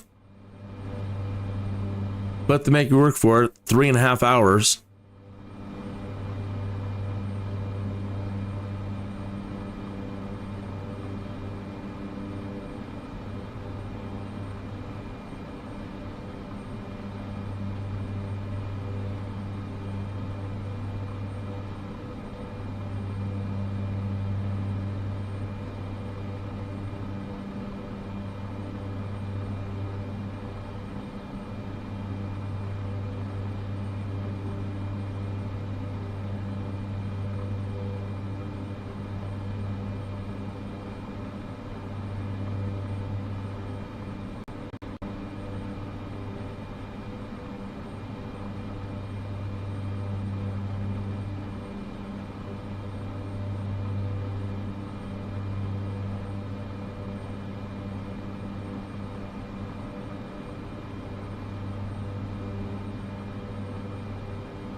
So now just trying to follow the flight director in the Garmin, which is, as you see, very different from the boxes up there.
See if we can get it on this time.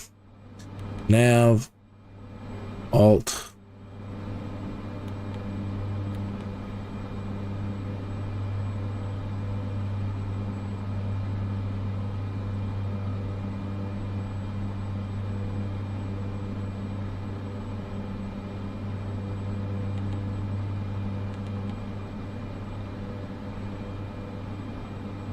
Come on.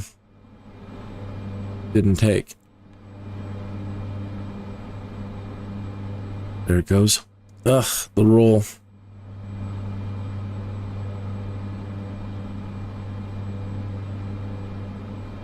And it can't just nail it. Well, I guess it's trying, but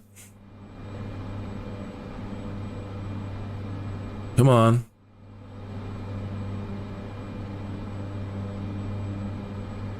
It's doing a better job than I.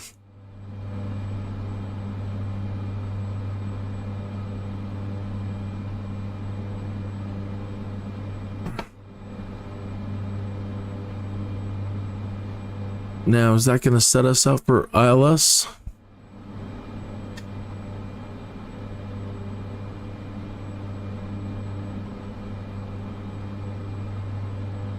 Okay, it's saying that's top of descent.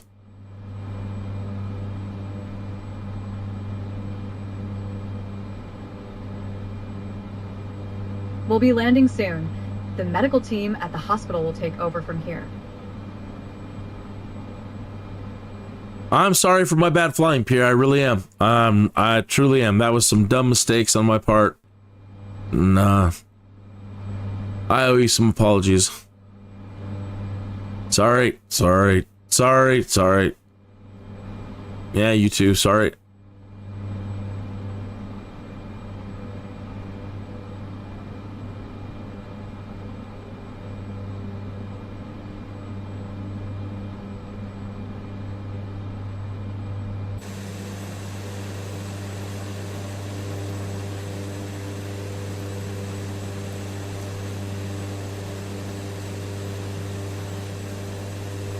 It's a hazy shade of winter. Look around.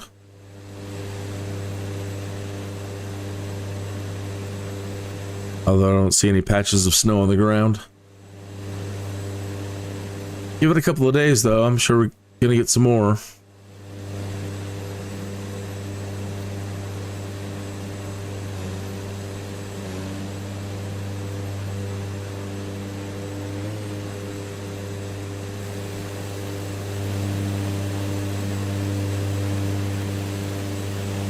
Thanks. Too close.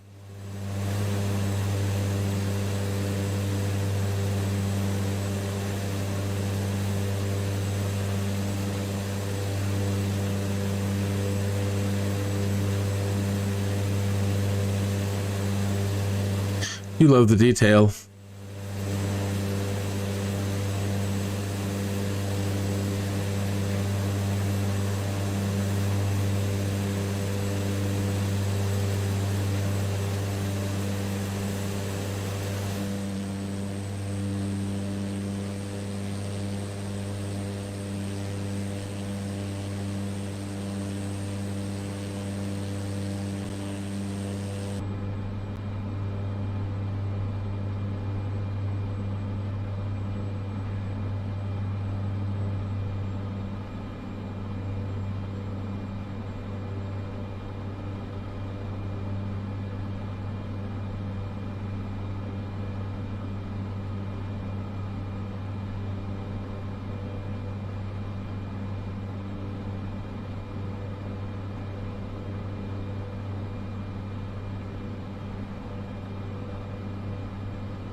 We have it so good with all this modern equipment to help us find our way and make our way.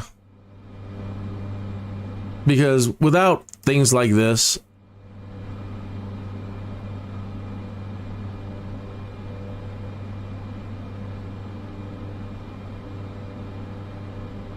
this runway 25, was that the runway we were supposed to go to? Runway 25. Well, we should be due for an ILS hit, shouldn't we? Where's our ILS marker?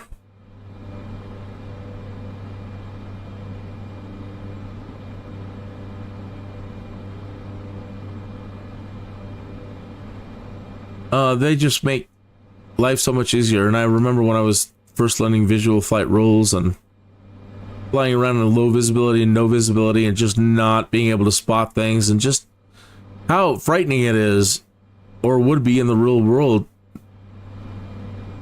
You know, things like these landing boxes and all of it that help you learn how to do this. Cleared to land runway 25. I'm gonna turn on approach and see what we get.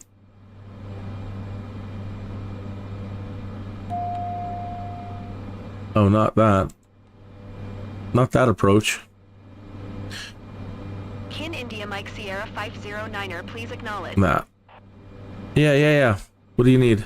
Cleared to land runway 25. Trying to land here. Mike Sierra 509er.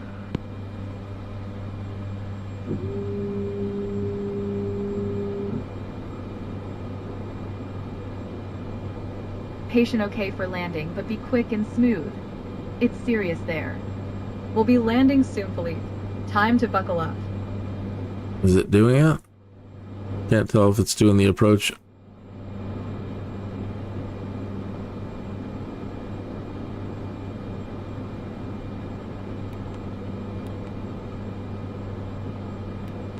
What's it doing?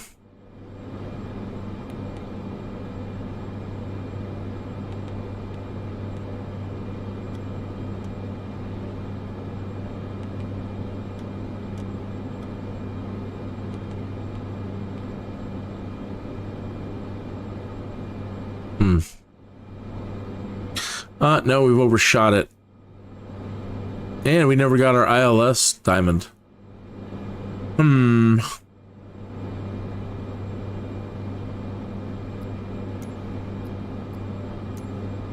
Koningsby Tower, Kin India, Mike Sierra 509er is going missed. Kin India Mike Sierra 509er, contact Koningsby, approach on 119.2. Good day. 119.2 for Kin India, Mike Sierra 509er.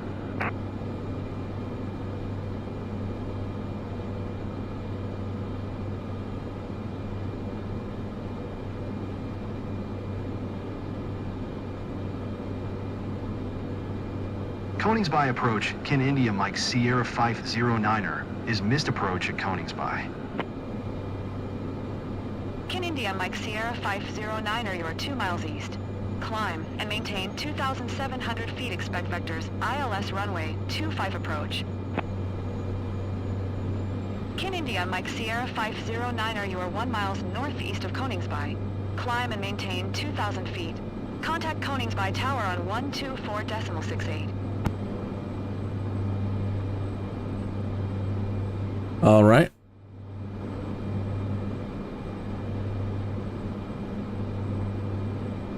Patient okay for landing, but be quick and smooth. It's serious there. We'll be landing soon. Koningsby approach, Time Kin to India buckle Mike up. Sierra 509er, requesting vector to next waypoint. Kin India Mike Sierra 509er, turn left heading 245.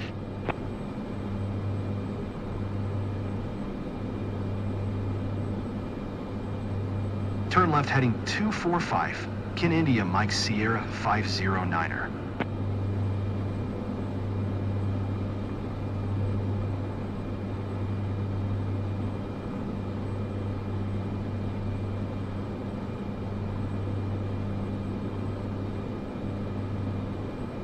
So just following missed approach now and see if they'll vector me back.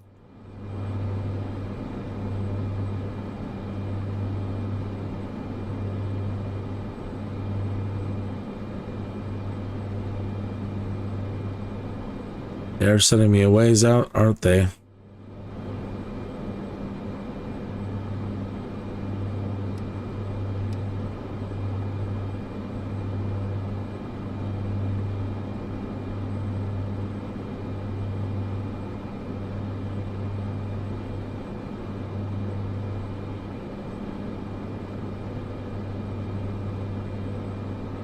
We just do this. Koningsby approach, Kin India, Mike Sierra 509er would like to cancel IFR. Kin India Mike Sierra 509er, IFR flight plan is canceled, radar service terminated. Squawk 7000. Maintain BFR. Frequency change approved. Good day.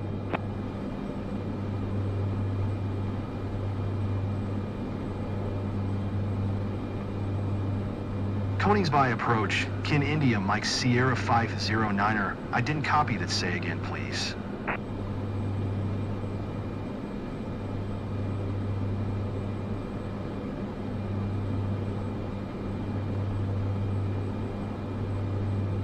They're not repeating, and I can't. Huh. So, Kin India Mike there we go. 50. What? We broke it. It didn't ask me to do a response. It broke. So I canceled the IFR so I could contact the nearest airport. Kin India Mike Sierra 509er, did you copy? So now I can't respond, and I'm probably going to get another ding. Koningsby approach. See, please say now, transmission for Kin. so now it's just going to be, because it's going to loop this now, all it's going to do is just now destroy the reputation further. So I guess this is punishment for failing and having to do a go-around.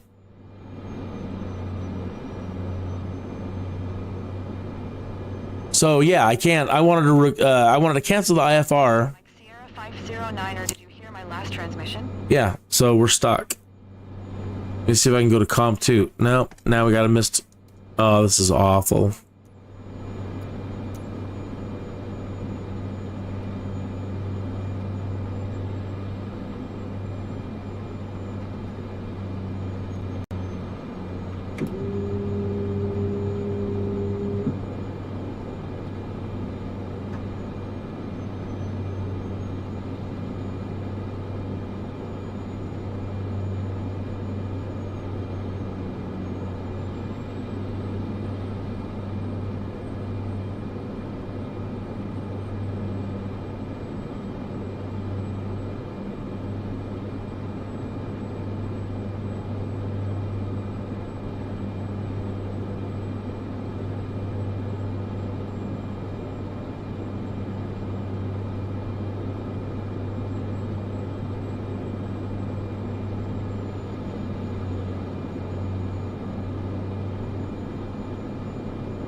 So yeah, I was trying to cancel the IFR so I could reestablish with the airport and request another touchdown.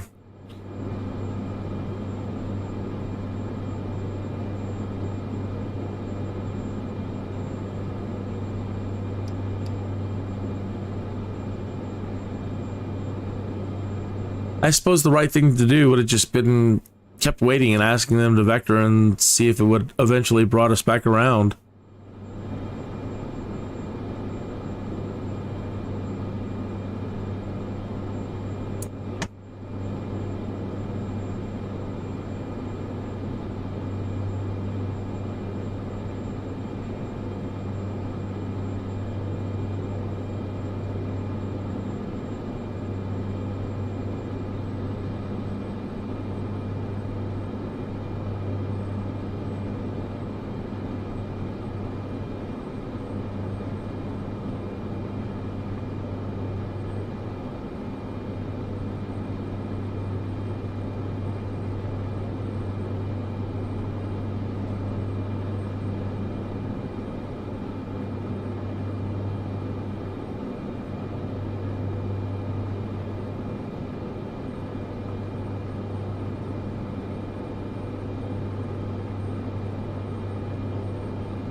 Uh-oh. A little bouncy.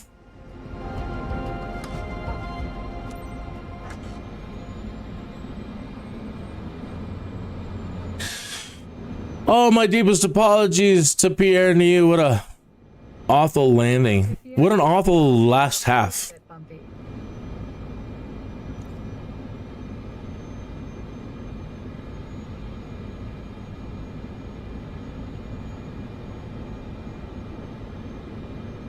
But there's always next time.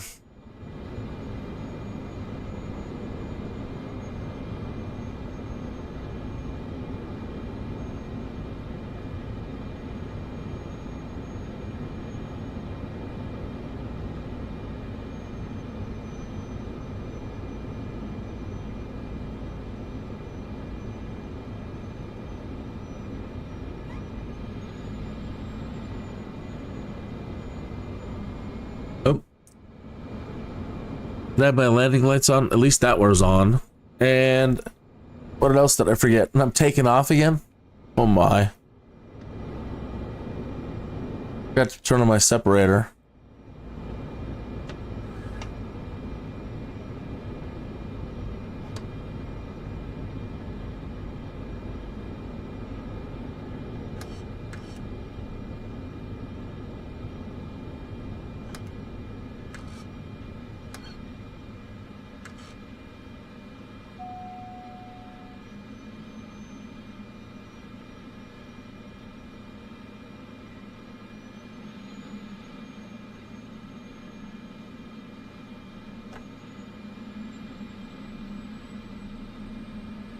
And now it's not going with the press R here. What's going on? Let's move up a little bit.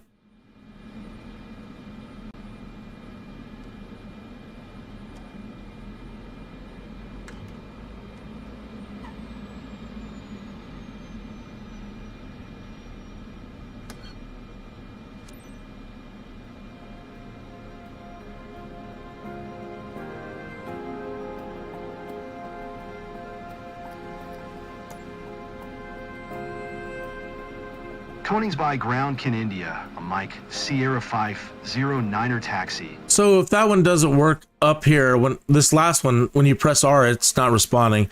So you might have to use communication. See if we can, it'll take R now. No, so you have no choice. You have to use comms now. Taxiing to General Aviation Parking via taxiway, November, 1 Kin India, Mike Sierra 509er. No idea where that's at. There we go.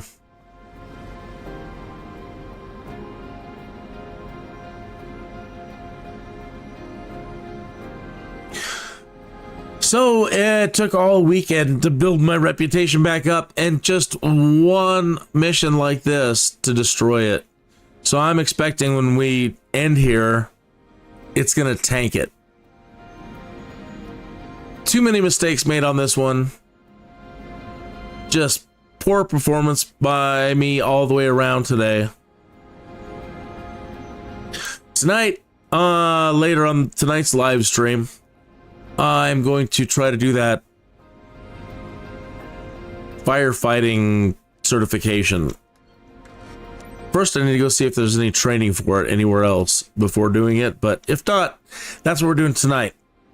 Firefighting certification. Pressure, but you got us through, Captain. Now, let's go Maxim. Prepare for deboarding. Yep, go do your film shoot for Maxim. And it's not giving me an option to tell me to shut down. Or deboard or anything.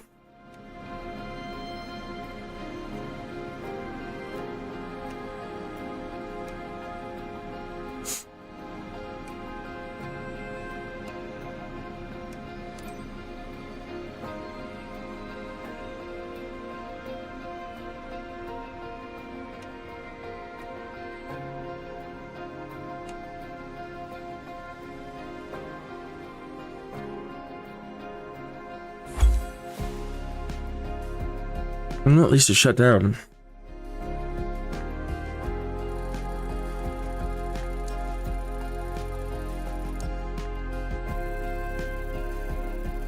Five missed ATCs. Yikes. Oh, I was wrong about progressing like D&D. The more levels you get, the harder and harder it is to get more levels. It's actually not. It's actually, you still gain levels pretty quick. Oh, I'm dreading pressing this button.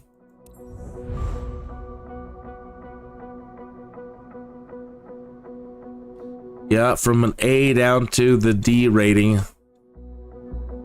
Oh well. Live and learn, right? At this point, I should not be making the... You know, I shouldn't be making these mistakes. Really shouldn't.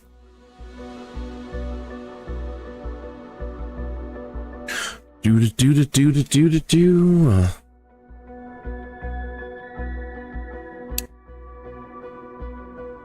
So I'm going to wrap up the stream here in just a moment, unless there's anything you would want to ask, or if you want to see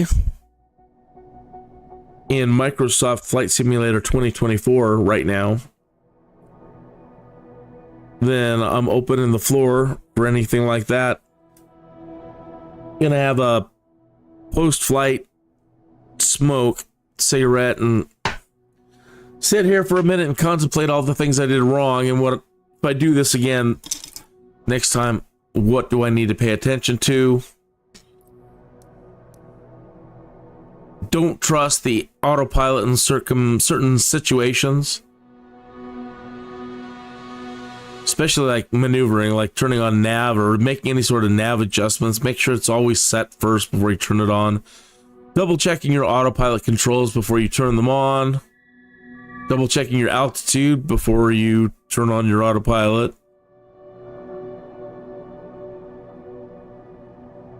Anticipating that when it tells you to start coming in for your landing, the GPS might seemingly go off course. Not really sure still what happened there.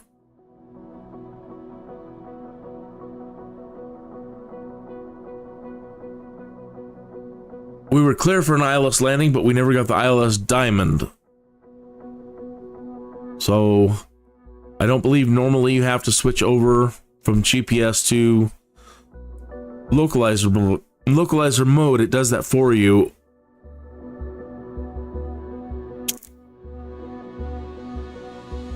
So made some kind of error there.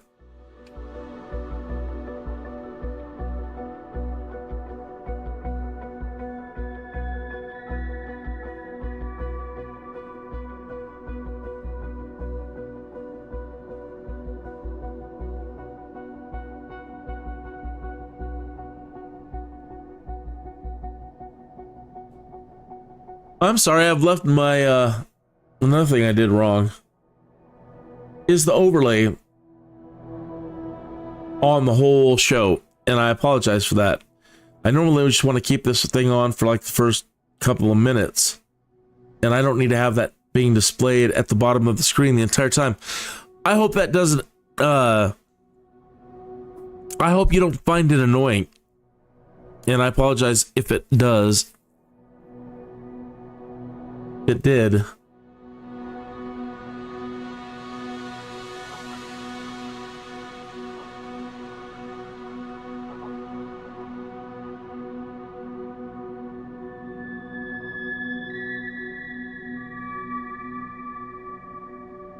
As you see, I don't have a sponsor. I would love a sponsor.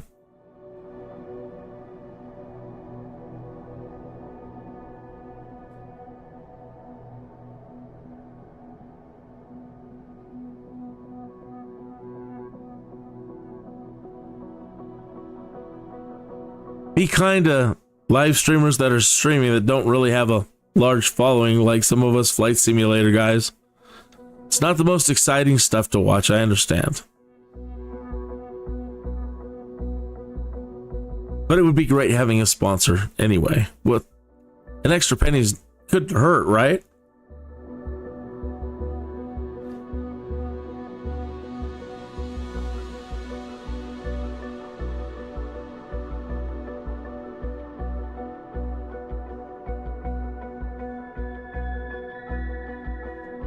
So yeah, tonight, trying this. Oh.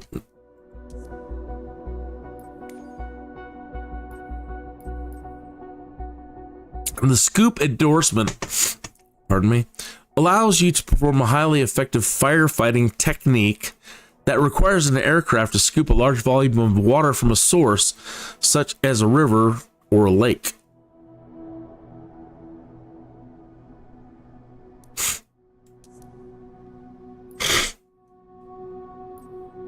So I wanted to look out here and see, is there any sort of activities that can train you for that?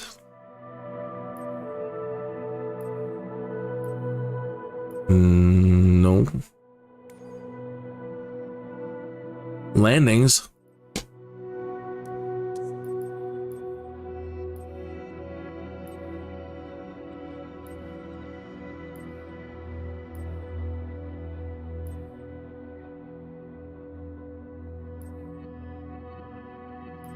What do I have here?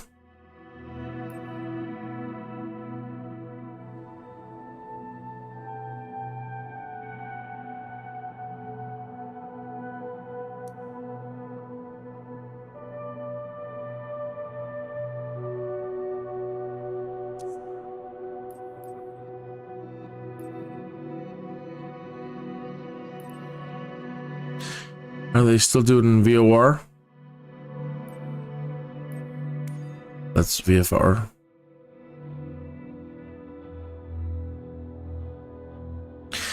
I enjoyed these an awful lot, these training missions here. Going old school and then doing the navigation and bush flying with the compass and stopwatch. It's far out. Not so into it, but that's very cool.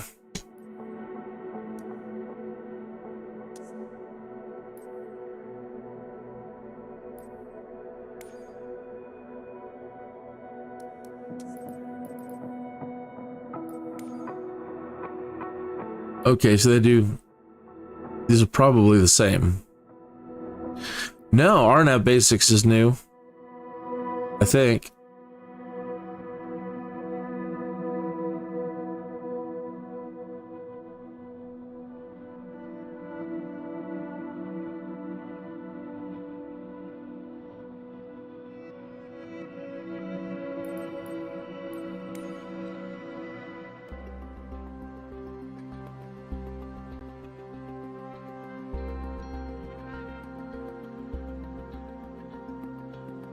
So this, I was talking earlier during the show about using visualizations for more than just the traffic pattern and the landing pattern and the taxiing pattern, and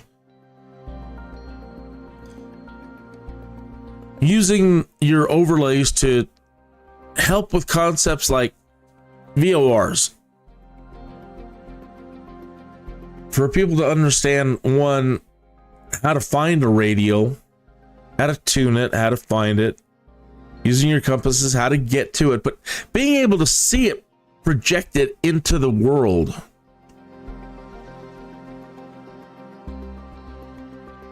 How cool would that be? I kind of want to see the beam, but again, do you remember the old RKO radio, the way that they would show radio towers giving off these little bursts? Maybe to see the VORs themselves kind of doing that because they're a radio source, like RKO radio. And then see the signal come out, see the radio coming out from it. So just learning that whole lesson in general, that there are these objects out there that are radio towers that are shooting out a beam in 360 degrees. And using this instrument that you have here to go to one of those beams and then fly to or from the radio tower. Not only that, understanding the concept of by using your dial, you can tune it to any radio that you want. And then go to that radio and fly to and from. And then learning how to use, and I don't think they teach it here in any of these lessons, using two VORs at the same time. So having these kind of tools, and as advanced as this stuff is, it allows you to see it in here. But yeah, not in the real world, not in the real world. The sim world. And I think that would be very cool. It would be very helpful, I think. I think that would have helped me a lot. That was definitely one of the lessons that just for a long time I really couldn't get my head around. And it really, really frustrated me because I couldn't figure out VOR, and I would watch videos on it even. oh, it's really simple. You look at your dial and you spin your dial here, and then if it's on this side, then you're going west, and if it's on this side, and if this, you know, and understanding the to from thing in general. So very, very difficult for me.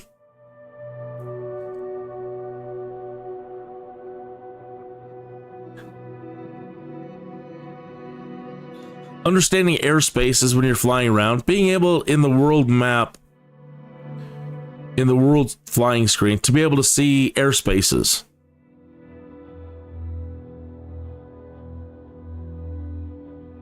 Oh, that is military airspace over there. Oh, that's, you know, here's this airspace, here's that airspace. Being able to see waypoint. I apologize, I've got a wicked cold. Being able to see waypoints, being able to visualize everything that you see on your garment out into the world space. So I hope that is something we might get in the future to help enhance training. Because as awesome as these tools are, you know, more would help. All right, well, nobody said anything in the chat room, so I'm going to go ahead and wrap it up right there. So I will be back tonight at some point for the late show, and I'm going to be doing the firefighting evaluation thing. And we'll try to do one of those firefighting missions. The scoop endorsement. Because we have finally unlocked firefighting. And all it says is that we're missing is that scoop endorsement. Okay. See you sometime this evening. You have a good one.